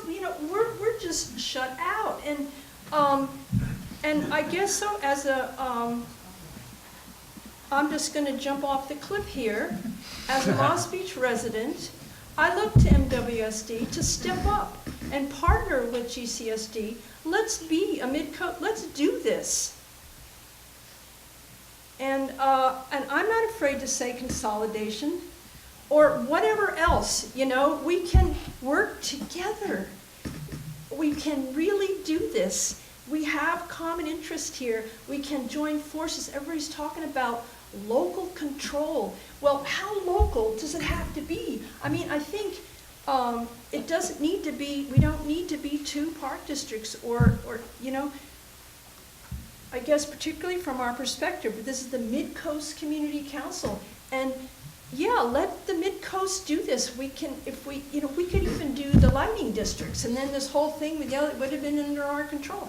So are you saying that the MCC should have jurisprudence over these matters? No, I'm suggesting that we urge MWSD to step up, and I would like didn't I have it on one of the slides, open conversation. I would like to see a list of pros and cons of why we, for consolidation. I would like it all laid out there so we can all see it. Like, what are the advantages? What are the disadvantages? Let's talk about this. I'm sorry, I do run on. When you talk just clear, and then we'll have.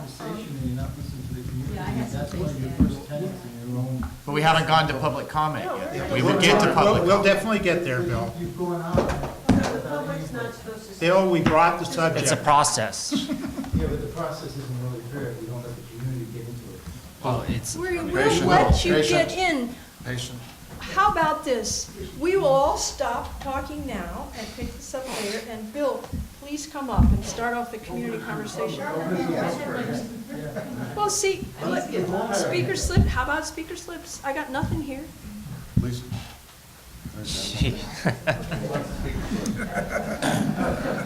So I just wanted to add that, We can't have arguments here. Exactly. however this evolves for seeking funding and partnering with others, that it's imperative that we maintain local control so that anything that is developed is to appropriate scale.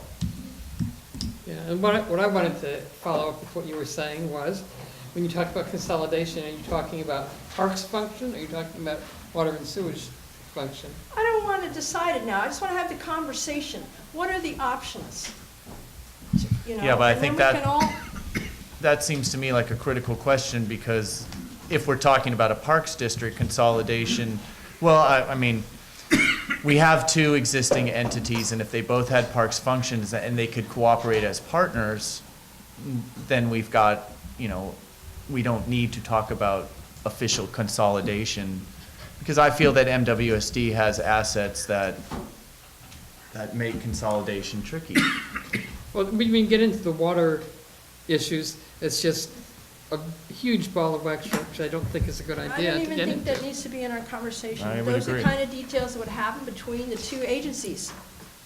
All I would hope for is that the two agencies start to talk.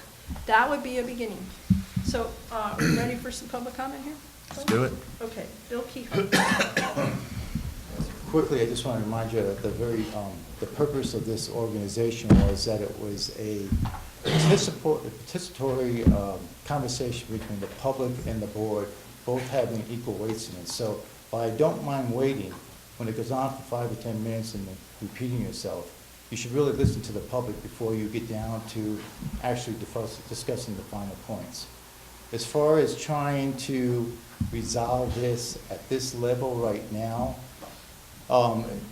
the documents that the county people put up, the last needs assessment, I think was done in 2002, that's 15 years ago. We have a whole new generation of families and people here, and who knows how much has changed in those 15 years.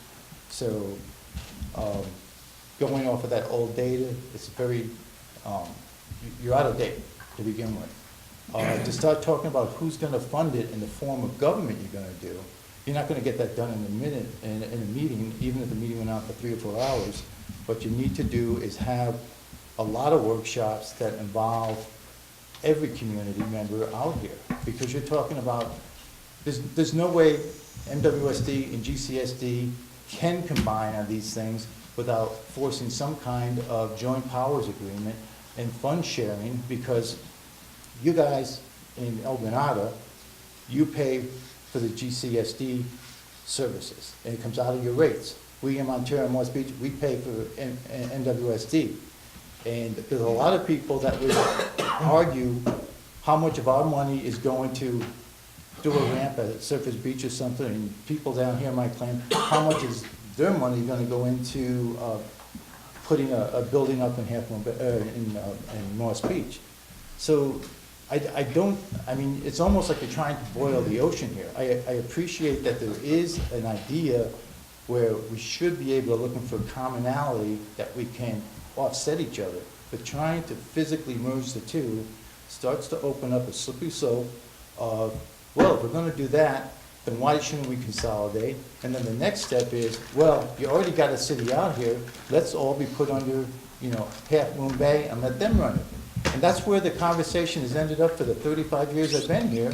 And I can tell you, at least north of Dennison Creek, the answer is hell no. We don't want that. So I don't know how Granada feels about it, but I'm pretty sure everybody from Moss Beach and Montero would pretty much echo what I just said. So you're almost attacking this from the wrong angle. You should find a concrete project that has resonance in all the Midcoast communities, that is small enough in nature, that could be easily funded either through donations from both districts that would get by the ratepayers or from individual contributions. But you shouldn't be looking at anything major that's going to be trying to force any kind of joint powers agreement or merger. It just won't happen. Thank you. I don't think I said anything about forcing anything. I'm No, sorry. you didn't say forcing, but how would it happen? I mean, think about the logical steps to do this. We're just having a We were discussion. talking about it, Would Bill. like an Just opening a open discussion. conversation, One person at a time, please. an I'm sorry. open conversation. But the what I'm open asking conversation is, as you stood there just a few minutes ago saying, why can't we all, get together and do this project? And there's legalities involved. Catherine, the NWSD board, doesn't have permission to take my water rates and my sewer rates and put them into a park district. We haven't voted on that. Bill, we hadn't finished the That would discussion all- for one thing. that And would when you all- say you and we should do something and you should, if you're talking about all of us working together, you should be saying, we should do something, like you and us. It shouldn't be us here and you guys out there. We're all doing this Well, together. If we're gonna get into the arguments of semantics, Claire, I'm gonna be more than happy to talk to you about it. The issue is that if we're sitting out there, and I wasn't the first person to say, when does the community get involved? While you guys go back and forth for 5 or 10 minutes on things, this isn't a typical agenda item where the council, according to Robert's Rules of Order, get to look for clarification, and then they open it up to the public, and then they take it back to discussion. You went directly into a discussion as a board without any input from the community. How does that fit your bylaws? Thank you, Bill. If you want to play the game, play We by the haven't rules. made any decisions here. I Len, didn't say that, but Okay, you're thank not you, being Bill. fair about Len, this. you're next.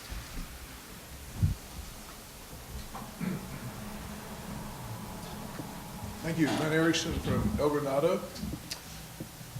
I want to take a positive approach in responding to the conversation situation, because I think you raise a point. There's so many things to express about it. I just want to bring up a particular perspective I have about MCC and other things that have come here. So as you identified, you have the Granada Community Services District that works on parks. You have a Montero Water District with interest and some authority to work in that direction. We have the Parks Commissioner for our district here. We also have, as the Parks Department reported, work that they do on parks. They have one in Quarry Park that's really more like a small community park. They have another one they spoke to. And they have the one in Moss Beach. You also have the Action Plan Fund that's in summarized. And although I thought there'd be a little more clarity, one, about what's the total amount in it and what's the process, I assume that decisions about expending that, certainly they come here for discussion through the community with MCC, just as almost anything that County Parks does comes here for discussion through the MCC. So if you look at those 5 points, the Park Commissioner, the Special Fund, the parks itself, Granada, Montero, and those districts, you have almost, let's say, 4 or 5 entities there, all of which with interest, and they're all managing small park pieces. So you have it totally within your power just to organize a discussion around that. Nobody is bringing anything about authority so much as speaking to where are the interests, because obviously you've created a number of small parks and another new one on the board somewhere between the Parks Department and the Granada District. So rather than sort of get over-concerned about the formalities of connection, I assume that all those groups would have an interest in a discussion about it and what they might do.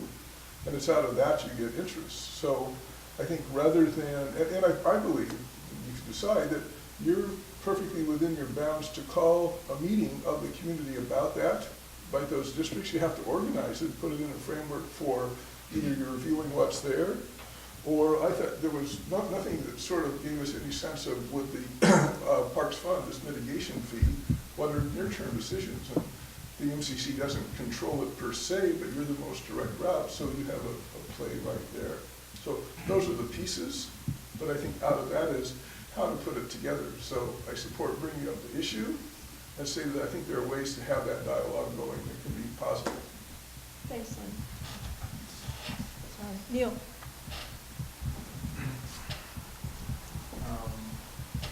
Thanks, Lisa, for putting this up there. I think you put everything in your presentation, the good and the bad, I mean, what should happen and why it can't happen, you put up there on the screen. I want to go on record saying that I support consolidation. I think there are too many agencies on the coast. I think we are one people. I have lived in the GSD district, and I have lived in the MWSD district, and they both have water and sewer, and you know, I felt the same. I didn't feel like a northerner or a southerner when I was living in either one, and I felt no disrespect for the other half. We are truly one people, and I think eventually we'll get together, but I want to say this too. Please don't wait to move forward on parks and recreation projects for consolidation, you know, because that may be when hell freezes over, and it may be, you know, halfway to hell freezing over, but in any case, we don't have time to wait that long. I think these are all things that we can do, and we just have to do them a different way, and we have to work with what we have, and what we have is a mishmash of different organizations and different jurisdictions and different agencies, some of which have more money than others, but all of which can contribute something. I would encourage the MCC, you guys can make this happen. This is where a community center can happen. It can happen right here. A smaller project, the Moss Beach Park, got started, you know, over a couple glasses of wine with a couple of neighbors. That happened. You know, it went south, and then the county took it over. But in any case, they didn't wait. They didn't wait for consolidation. They didn't wait for the county to offer them a park. They just started, and by hook or by crook, you know, everybody contributed a little bit, and then the county contributed a lot at the end, and it happened. And we need a community center. We need a place to hold these meetings right here. We need a place to have a surf club. We need a place to play volleyball. We need all these things, and I think we should move forward. And I think we shouldn't look at all the different districts as an impediment, but we should work within that system. I'm trying to make this happen on this tiny little volleyball court, and I think maybe it can.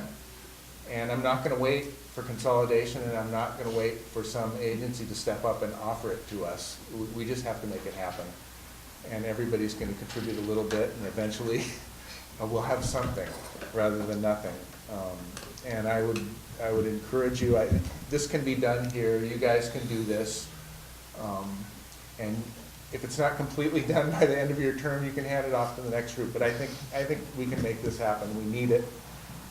We need to determine where it's going to be. That's going to be a very difficult choice, because who has the land? It may be a special district. It may be the county. It may be private land that we have to raise money for to buy. That in itself is going to be a really difficult question. But I just want to encourage you not to wait for any kind of restructuring or a mayor or incorporation or consolidation. I think everybody in the community realizes that this is what we need, and this is the direction we have to move forward, and we can work with the situation that we have. So thanks for bringing it up. Thanks, Neil. Barbara?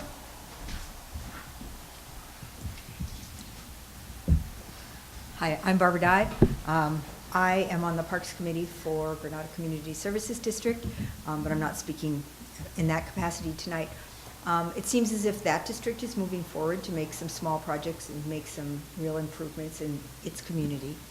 It seems to me that the role that you guys could play would be to really articulate a vision for this community center, and to keep that vision in the view of the community, so that people really saw it as a goal that we could all be working toward. Yes, there's lots of complications to raise funds and get people together.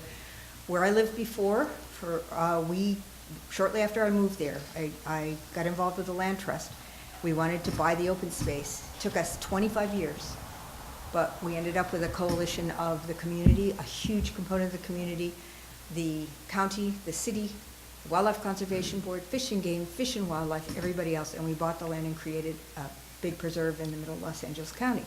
So it can be done, but I think our first job, as I think back onto our early days, was to create this concept of what was out there.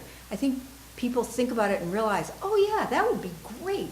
And I know somebody said that everybody knows this and wants this. Well, I think people do, but they don't really focus on the fact of what would make life better here.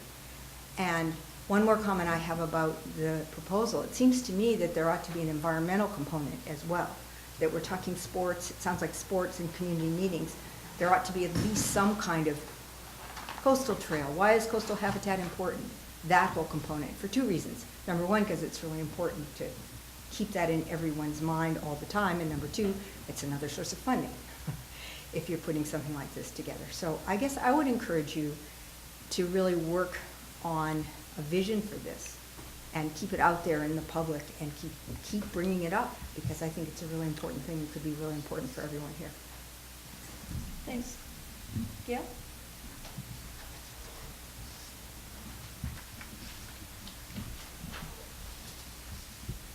Thank you very much. And I think if I was on the Midcoast Community Council a few years back, they had a Parks and Rec committee that I was on. And I think that might be something, sort of not a powerful committee by any means, but it was one that would be data gathering a lot of data, meeting sometimes with another group. And also this committee had representatives, not only from MCC, but also representatives from the community. So there'd be, Catherine probably remembers when there was the Parks and Rec committee that MCC had, and a planning and zoning committee. And those separate committees included not only MCC members, but it also had community members that were interested in parks and things like that. And that's sort of a small way to get started. But again, as far as data gathering is concerned, it's a great way.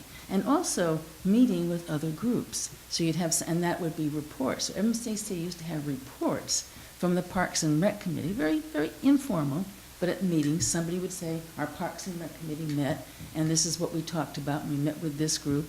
And actually with the county as well, we'd meet with somebody from county parks and recs. And I remember growing up with county parks and rec director before Dave Holland had that position, and the parks, at that time, the county was not interested in this area at all.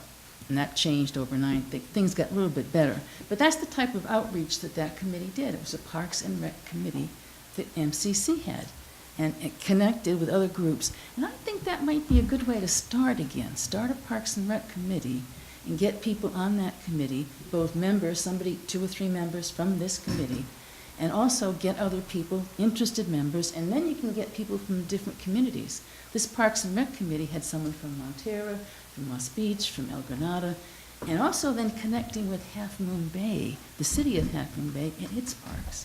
So we've got so many overlapping jurisdictions here. It's sort of difficult because you've got federal lands, you've got county, you've got state parks and so forth. But you'd have a committee that would be specialized in Parks and Rec. As far as the community center is concerned, that's something that wasn't on the plate at all at that time. That might be an even different little committee. But I would just recommend thinking about a Parks and Rec committee, and maybe we can dig up some meetings that would be specialized like that. And I think you'd find a lot of people that would be interested in coming to separate meetings. It wouldn't be this meeting. It would be a separate meeting, and the Parks and Rec committee would then report back to you. So I would just think of that a little bit. And that might be a simpler way to start. I think some of the other things that have been suggested here, they're going to be a tough thing to do. The consolidation, community center and so forth, you're not going to get started with something like that right away. But a little subcommittee that MCC supports and reports to you, but not reports, obviously financially, but somebody that will report to you on this is what's going on. I would maybe start there. Thanks, Gail. Catherine?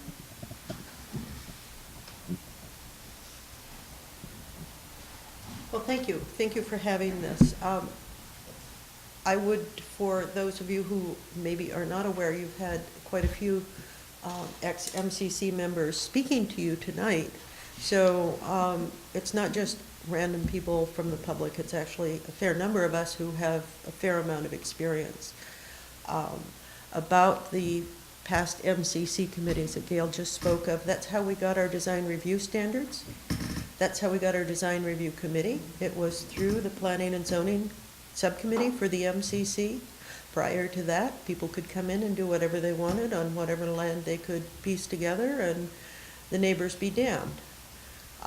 It was the same with the Parks and Rec committee. We managed to get the study done by the county because we were there. and because we're attending the Board of Supervisors meetings.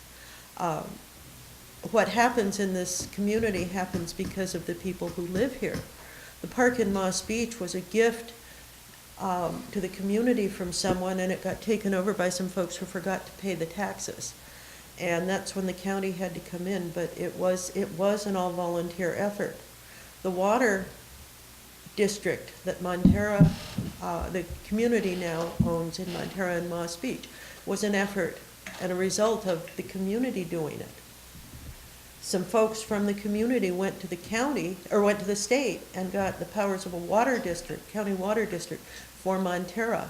And Neil, I hate to say it, but in my campaigning last year, nobody's going to give that up. Nobody wants to give up our water supply. Not for any kind of consolidation. No way, no how. I got told many, many times about that. And my community, our community, is very, very proud of what we have done. And to that end, there was a, last year, I'm bad on dates, I'm sorry, the Board of Supervisors passed a resolution to Caltrans to give the Caltrans right-of-way through the back of Montera to Montera for recreation. It's actually something we're investigating. We've done a number of test wells there so that we can increase and improve our water supply. Our property tax dollars are used to keep our water and sewer rates reduced, just as Granada's goes specifically back to their community. So we are looking at ways, Montera's looking at ways to be able to improve and fund this Caltrans right-of-way, but our property tax dollars are, first of all, we get no property tax dollars for anything to do with our water district, because our water district is a post-Prop 13 district. Districts get, and this is one of the reasons incorporation doesn't work anymore, because property tax dollars are essentially all eaten up by existing agencies. The only way you get them now is either to be a fire or police or to have been created before Prop 13. Otherwise, there's just not much going on there. But Montera is working on this. I'd be happy to meet with a committee on this. We've been talking to an awful lot of people, but the issues that have been here have to do with I was working on parks, mini parks, with Paul Perkovic in the 90s. Remember that, Laura? We were trying to get we were trying to get road rights of way that wouldn't be developed into mini pocket parks for the community. And the county said, oh no, we can't do that. We can only manage parks that are an acre or more.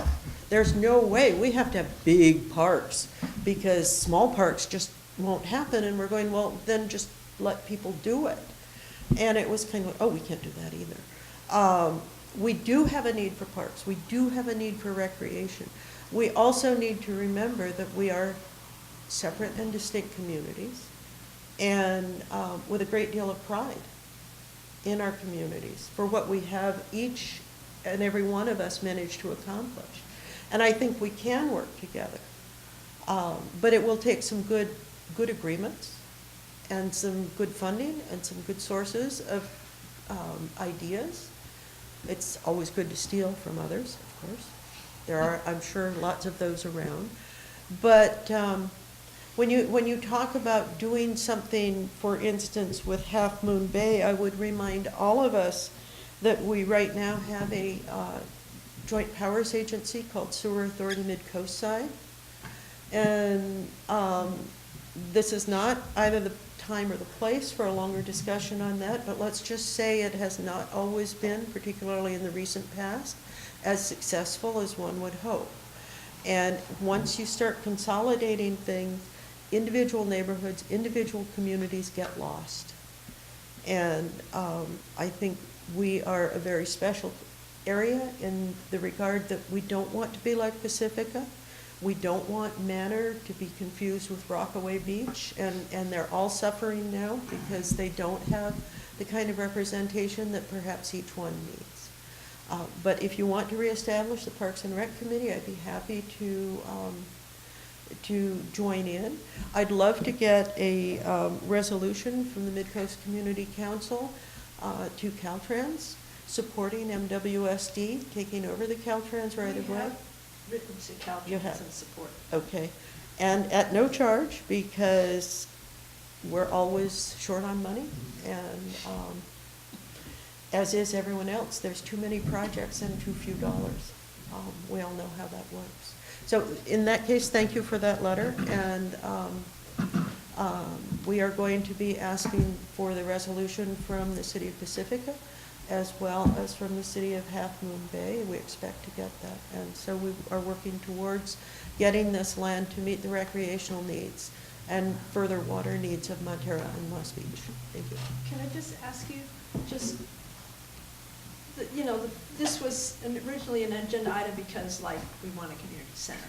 We wanted it since 1978. Do you have any idea how the Midcoast, how MWSD and Granada Sanitary could work together to get us a community center?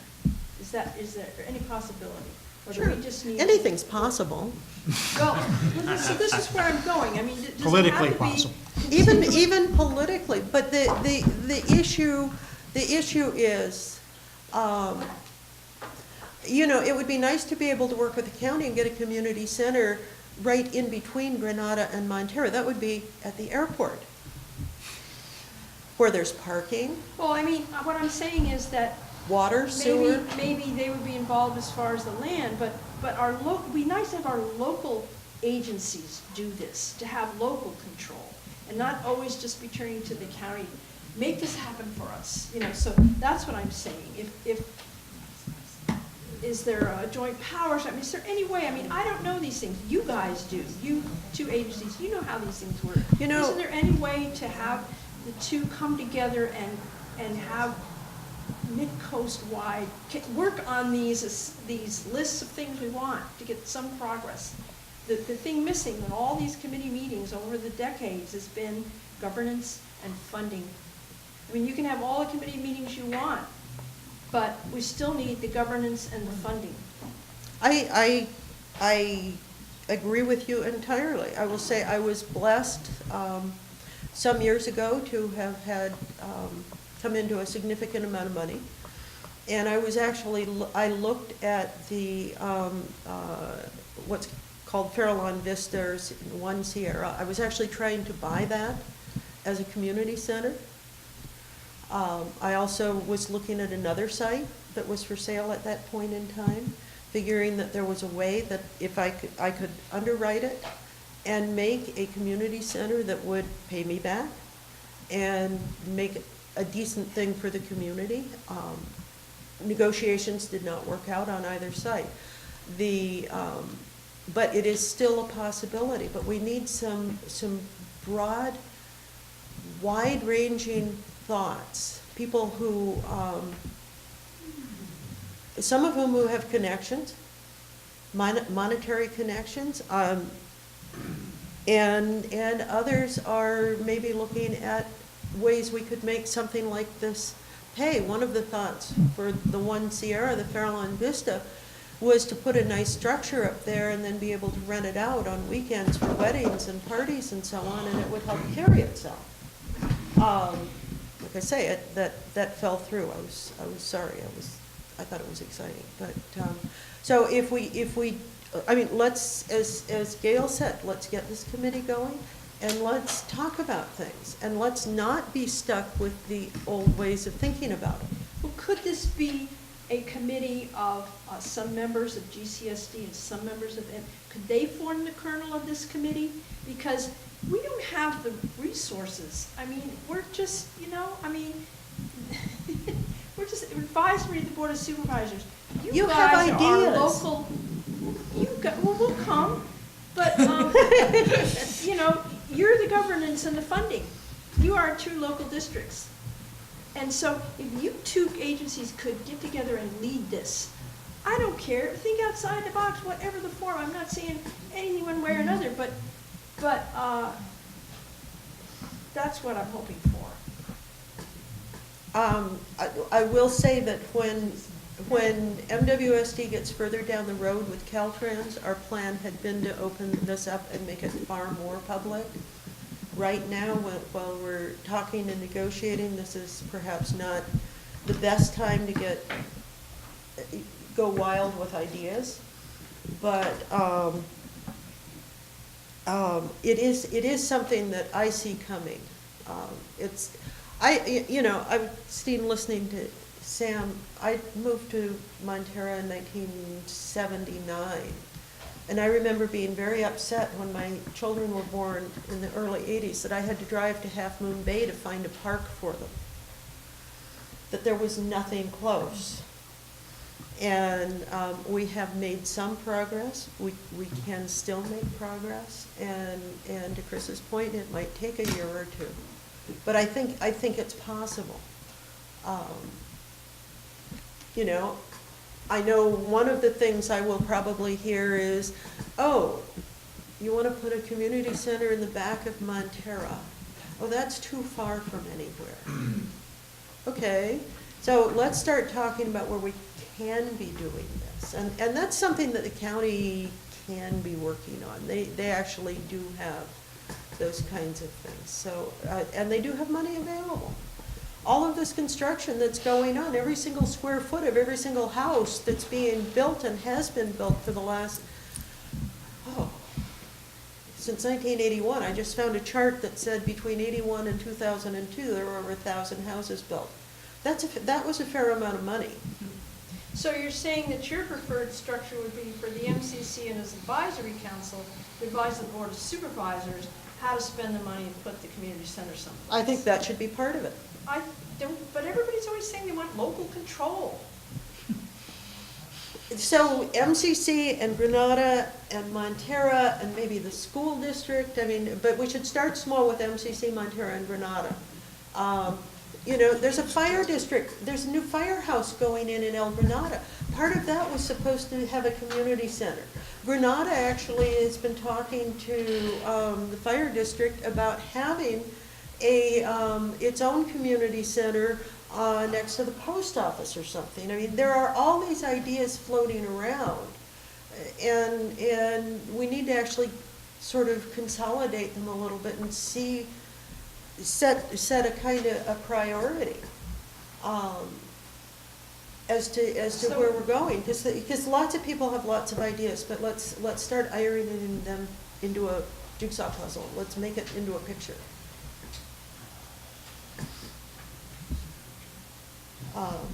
So anyway, thank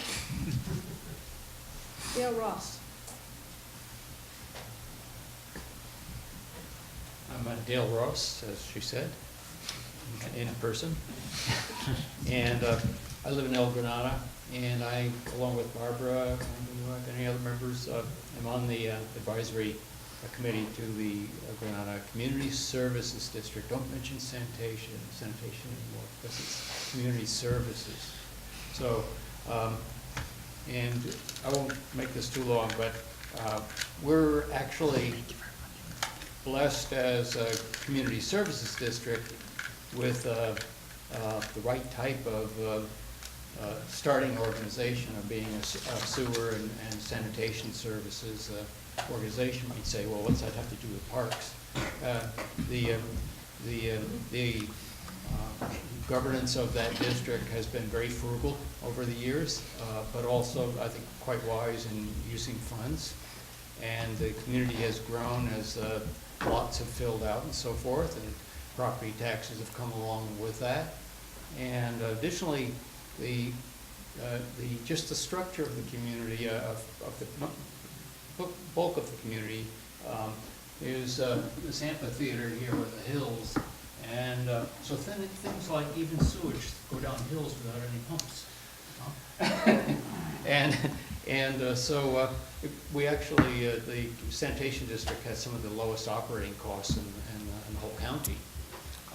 So anyway, we also had some thinking ahead people who said that, well, how can we, the communities, these communities said, well, we want some more out of the community than just sanitation services and sewage services.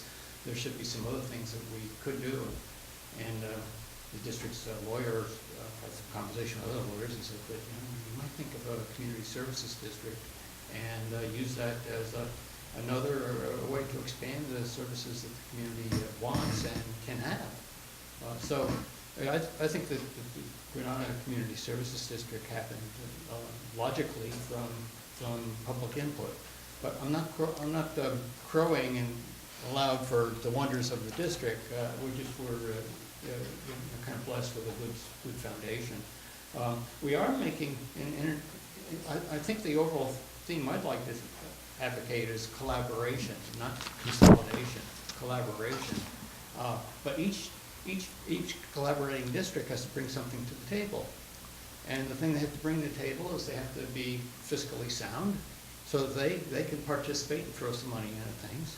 And the other thing they have to contribute is they have to contribute people, like they have to have some people who are willing to rise up and reach out from their own community district or their own district and help out with ideas and you can be, I think this group can serve as a resource to bring together people with good thinking and good opinions from the different districts to move ideas out to everywhere. In the interest of showing how the Community Services District Granada Community Service District has reached out to people already, we have voted for and allocated $5,000 recently for a volleyball court. It's not that would be not in our district. We have a member of our Community Services District, happens to be Ben Fortini. People know Ben. He lives in Moss Beach. He's not a member of our district, but we want his input, and we would be willing to have probably more people on an advisory committee from these other communities, so that we could think broadly. And the purpose is not to in any way compete with this group, but rather we're maybe starting out and doing things, and we have a parks planning consultant virtually under contract right now, and we should start soon with things. It's been a long trip to get to where we are right now. The biggest battle was not so much a battle, but back and forth with the county lawyers and our district lawyers to find out where we could actually have park activities and what would be allowed.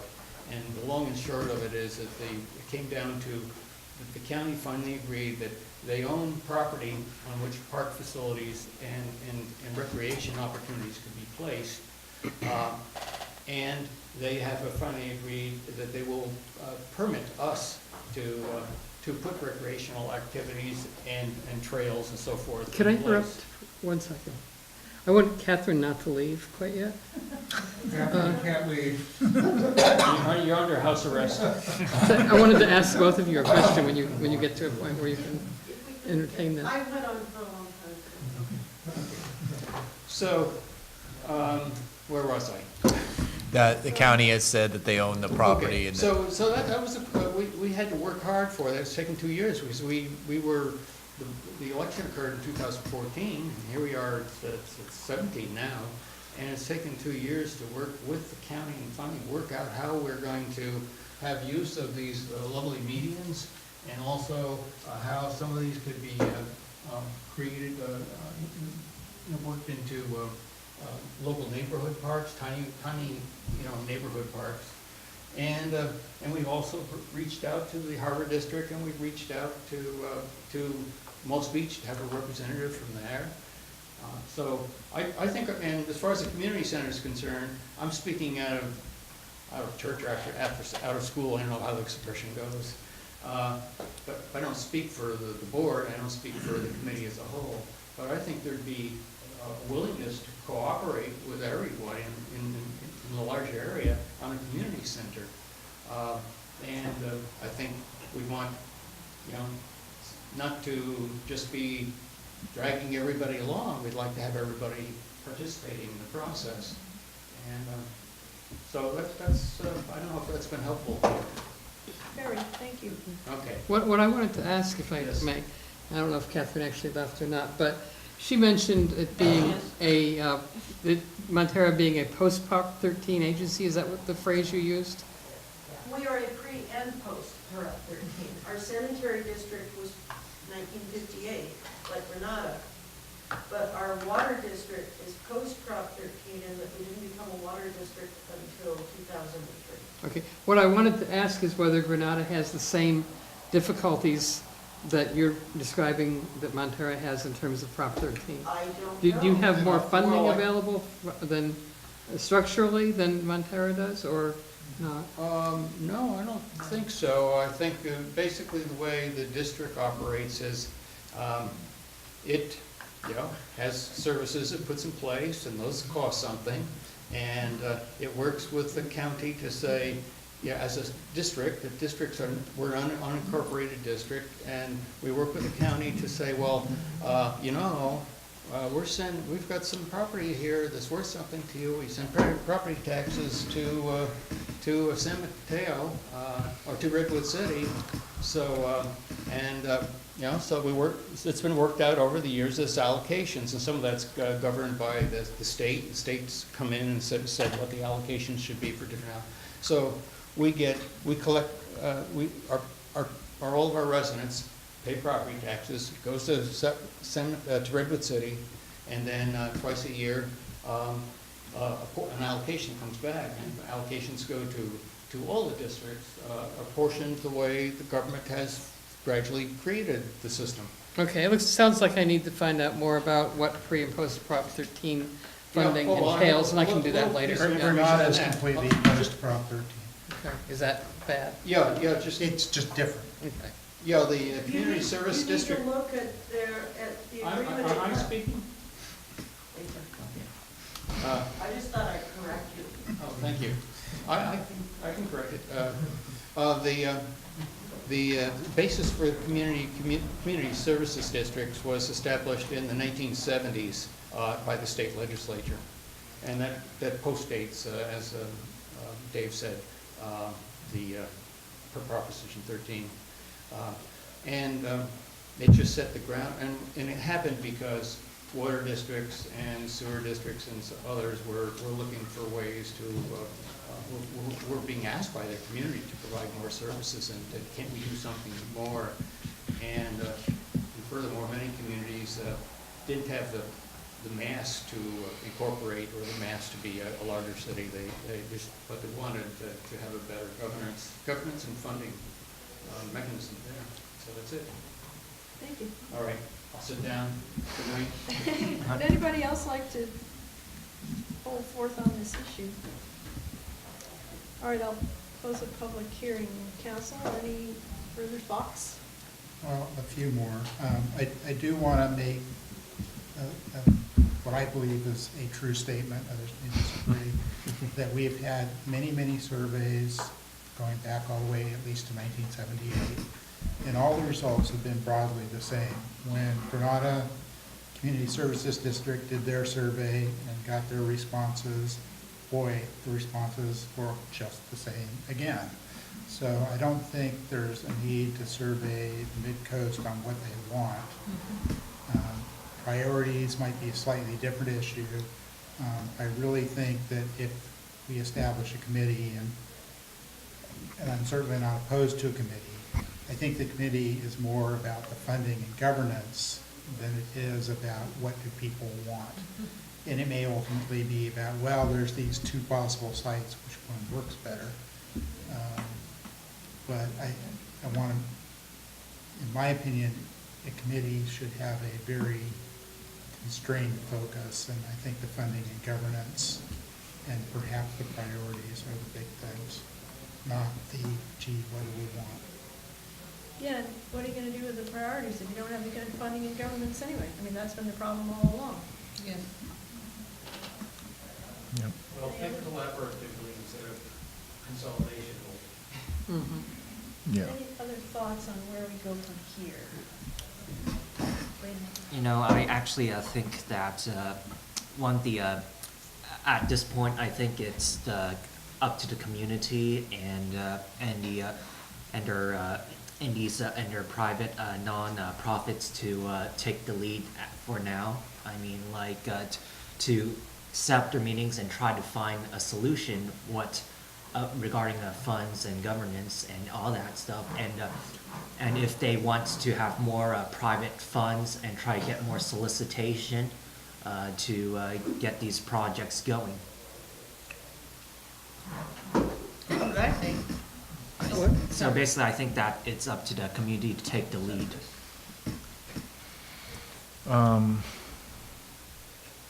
Well, I mean, I try to stay up on what's going on with the coast side, but Catherine made a good point. There's been several people who've spoken that go way, way back, and so I don't know what happened here in the 90s. I wasn't here, and I admit that ignorance, and so as Lisa said earlier, I'm just going to go put my foot in the pile right now, step in it, which is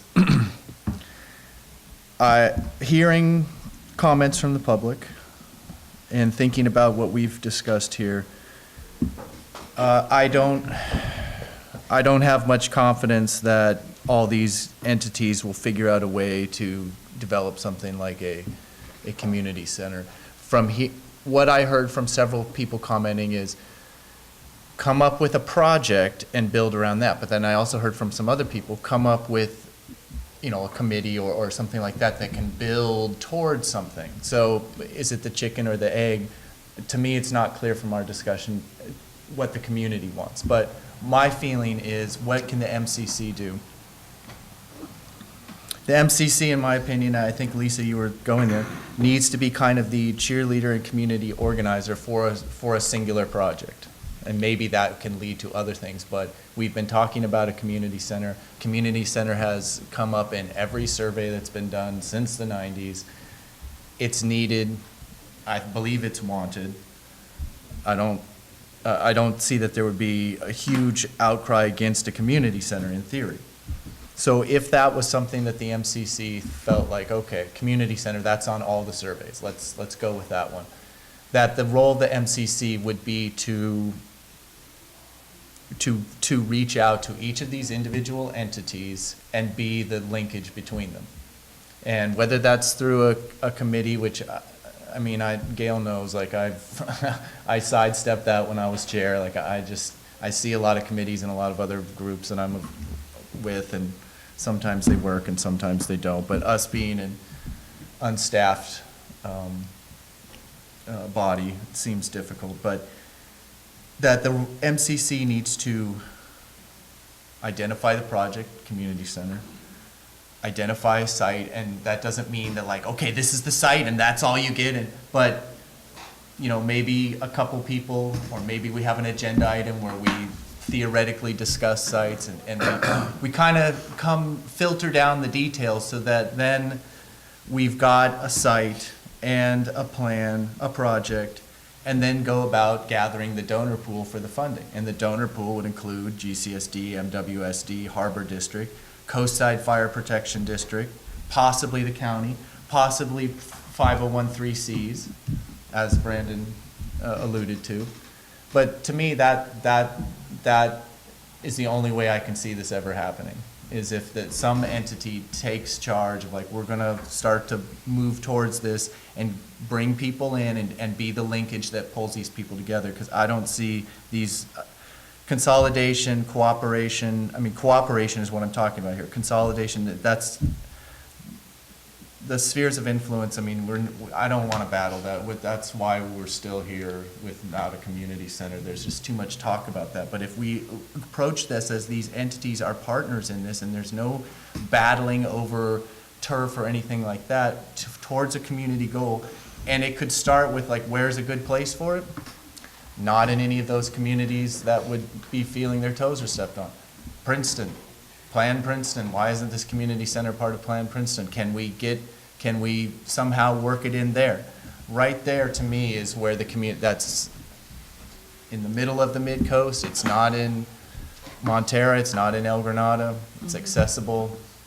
It involves all the entities I just discussed. But so the role of the MCC to me is flesh out the plan and start moving towards it, and then bringing bringing people in, whether it's kicking and screaming or willfully, but start to formulate the plan so that people can see. As we said in the dog policy meeting, I know people on this board know this, you're going to get your most comments and your most specific and helpful comments after there's something to comment on. Right now, this idea of like, what should MCC do? I feel like I kind of feel that out there of like, well, it's raising old issues, it's raising fears, it's raising complications, because we don't really have anything. But if we started to formulate some idea, and then people would have more tangible connection to those ideas, and then I think we could get momentum going forward. That's what Okay, I want to boil that down. May I do that? Okay. Please, if you could. I mean, from my experience, here's what I think. One person, if they want to take this on their own time, networks with some folks at GCSD, networks with some people, and whomever, whatever group and whomever has money, and you just get the ideas going, and see what kind of interest there is. I personally, I'm in line with you about committees. No, we're in no way, shape, or form ready for a committee or for something like that to happen. And I think that's what needs to happen. And is there a person, now Lisa believes that these entities should be doing it on their own and be excited about it, right? Have I got that right? Yeah, I don't want to do this. Yeah. This is beyond our pay grade. Right. I We mean, have no that's- staff. We have no Yeah. money. This isn't right. Yes, I'm with you. But I'm saying if one wanted to start the ball rolling, that's pretty much how it would happen. And, Well, the way I see it, like, the way, what you described, working with what we have people willing to work on this and talk about this, and who have funding and governance. We have the county, and we have GCSD. Well, I could see that we would get a community center, and, you know, if it's in El Granada, that's pretty well, whatever. It's like, but that's not fair. Why are Montero and Moss Beach gonna get to use this, and they played no part in this? Why is that? And I feel embarrassed because I'm in that district. Well, why would, let's just say GCSD built a community center in El Granada, why should MWSD ratepayers get to play on there? You have, you want it central. So you have half the population is south of Prince, you know, and then half there. And if you, okay, you could put it in Moss Beach, that's central, or you could put it on the north end of El Granada, that's central. But you also have to look on what land, hopefully free, is available. I mean, you know, it's county land or some other public entity. And I would think it needs to be somewhere near Highway 1, just for, you know, people coming from the other end of town, make it easy to get to. It's going to be harder to put it on the west side because that's visitor serving. It's hard to put it in Princeton because you got the airport overlay and all that stuff. There's challenges there, I mean, that people don't think of. And the FAA and their possessiveness of that airport land. I can't do anything else there, but sorry, I keep running on. Well, if I could reboil down what I'm talking about, I believe, is leadership. And leadership in the sense of somebody has to take the ball Yes. and be the leader on this. And, you know, I'm not sure that each of these individual districts is ready to do that. They have their own issues that they're dealing with and priorities that they're dealing with. I'm not saying that I don't feel that they would be against being involved with this, but they're focused on their line items. And so where's the leadership going to come from? And to come back to me, and I think some other people mentioned this, the MCC is the logical leader on this because we don't have any of those entangling alliances, so to speak. You know, we don't have any budget on the line. We don't have any toes to be stepped on here. And we're volunteers. Hey, we're cheap labor. We have the freedom to go to these people with open hands and say, look, you know, we're here for the entire Midcoast community. Let's get together on this project. And so to me, one word, leadership is what the MCC can provide by taking the ball and taking it downfield. Listen, Neil, come up to the microphone. it's 9:30, couple more comments, I just want to make one comment, and I think All right. want to make a really quick comment. You people are the center of the universe, and I think you have more pull and more power than you think you do. And I know you're overworked and you don't have staff, as many of us are in that position. What I would suggest is to have a meeting based on ideas for a community center. You could have one meeting on a community center every quarter. You know, you could probably fit one in. What if one of you came to a Parks Commission meeting and suggested that maybe the Midcoast would like a community center, and that the Parks Department should consider that and put that on their future master plan, to kind of get people of the county thinking about it. And I think you'll get lots of good input if you have one meeting on a community center every 3 months or so. And I think there's probably a way to put it on your agenda without taking on any extra work and forming an extra committee. And So this would be just advocating to the county, as is our role. advocating for the county and getting the GSD to come here, getting the getting the MWSD to come here every once in a while. I didn't see that happening, but you know. No, I think you're on. It will happen.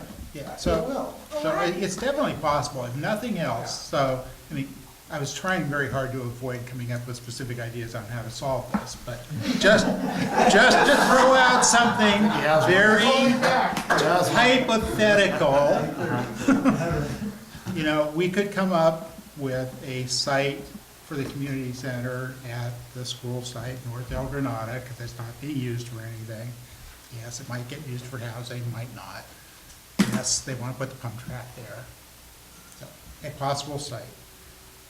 We convince the county to maintain it. We convince the county to throw in money. We convince GCSD to throw in money. We convince MWSD to throw in money. It's a one-time contract to get the thing built. Convince county to fund the ongoing maintenance and the liability insurance. Staffing, And staffing. that's expensive. But the county is already giving Half Moon Bay hundreds of thousands of dollars a year for Midcoast Park and Rec. I'm not sure that, I didn't run that into that anywhere in my. So one of the documents you said actually had the split for 1 year. It was $300,000 for the county. Yeah, but it wasn't clear that was for Park and Rec. Anyway, I know the county throws in money. We can find the amount. I think that. Wait, let me finish. So that is one completely hypothetical way to make it work, where you don't have to have ongoing cooperation from the districts. You just have to have one-time cooperation to get it built. Just hopping off of your idea. And so you're saying that it would be the county would be the main benefactor, the one who's building it and staffing it, correct? Not benefactor, the opposite of benefactor. Oh, I see what you mean. They would be supplying the money. Yeah, supplying it and all that stuff. And so if you want local control, you have you find a committee to be board members, to oversee things, I guess. Who oversees a community center is yet another set of issues. Again, we're not going to solve any of those tonight. I'm just trying to say, I do agree with Neil, and I agree with what Chris said. I said it at the very beginning. I believe the MCC should be the leadership of this, the funnel of it. We're not going to do it all. GCSD has 2 staff people. They're super overworked. We don't have any. MWSD has 3. County has, in the administrative office, maybe 15, 20, and they're all overworked. So staff is not the solution to everything, but we can get a little bit of staff time from everybody informally. Claire? I've had many things to say. I'll shut up. I think I'll just stay with what Neil said. I really think that you're right. I think we should have a meeting every quarter on this, and we can invite different people that we want to talk. When you say this, you mean the community center or the whole? The community Parks center. and Rec? Community center. Okay. And really focus on that, and really provide leadership, and we can summon anybody we want to come in here and talk about it. So I think we can start coordinating just by doing that, and then the rest of this we can do it as well. But Neil is providing a model for us as to how something like this could be done with the volleyball court stuff. We'll So see you- if that works. Yeah, we'll see if it works. So you're doing the trial balloon, and I think that we have to use what we have to bring things together, and what we have for these meetings. We don't have a lot of other stuff. And I think we can use those effectively. And I agree with you, Dave, that we shouldn't, I think you said, that we shouldn't just rule out working with the county. Just, local control is good, but I think we need money. So, are you, okay, so the focus here is on the community center more than an overall funding and government structure for Park and Rec in the Midcoast? It's too big, it's too big.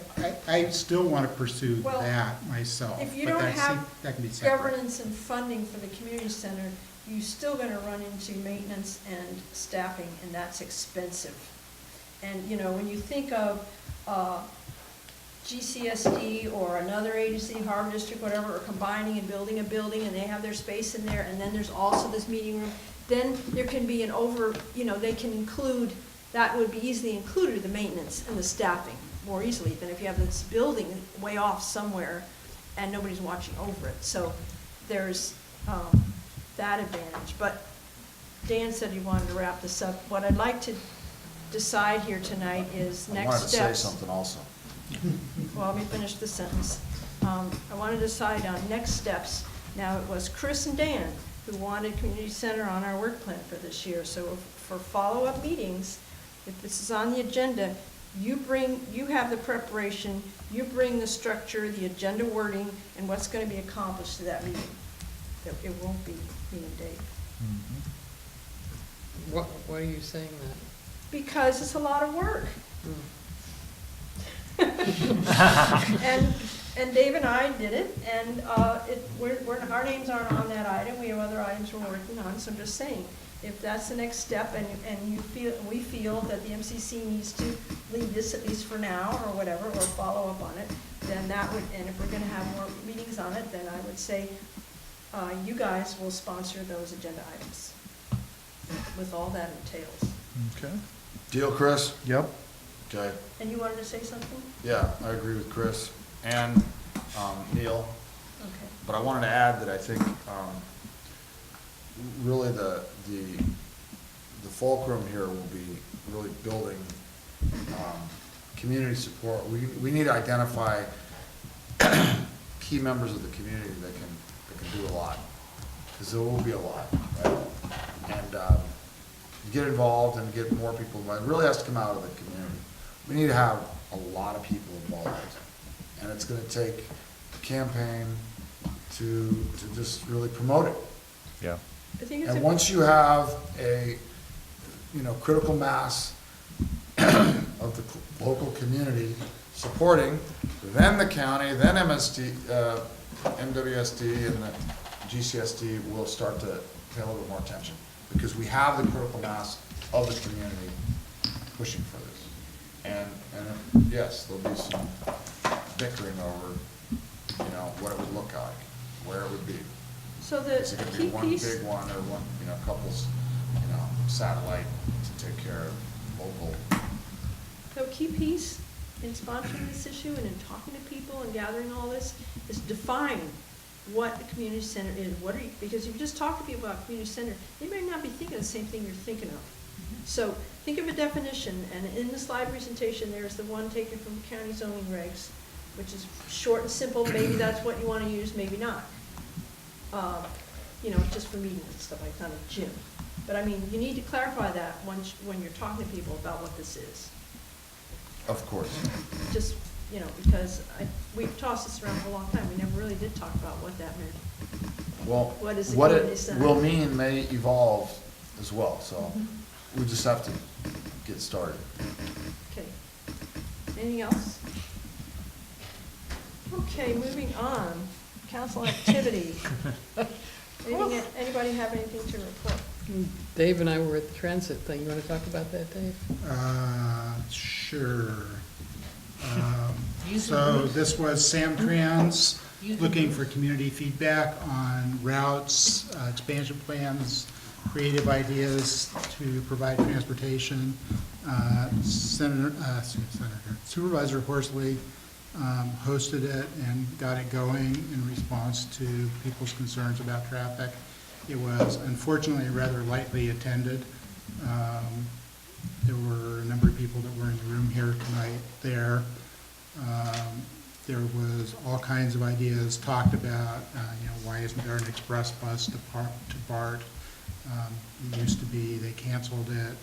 Problems with, routes not running late enough. What about subsidizing Uber?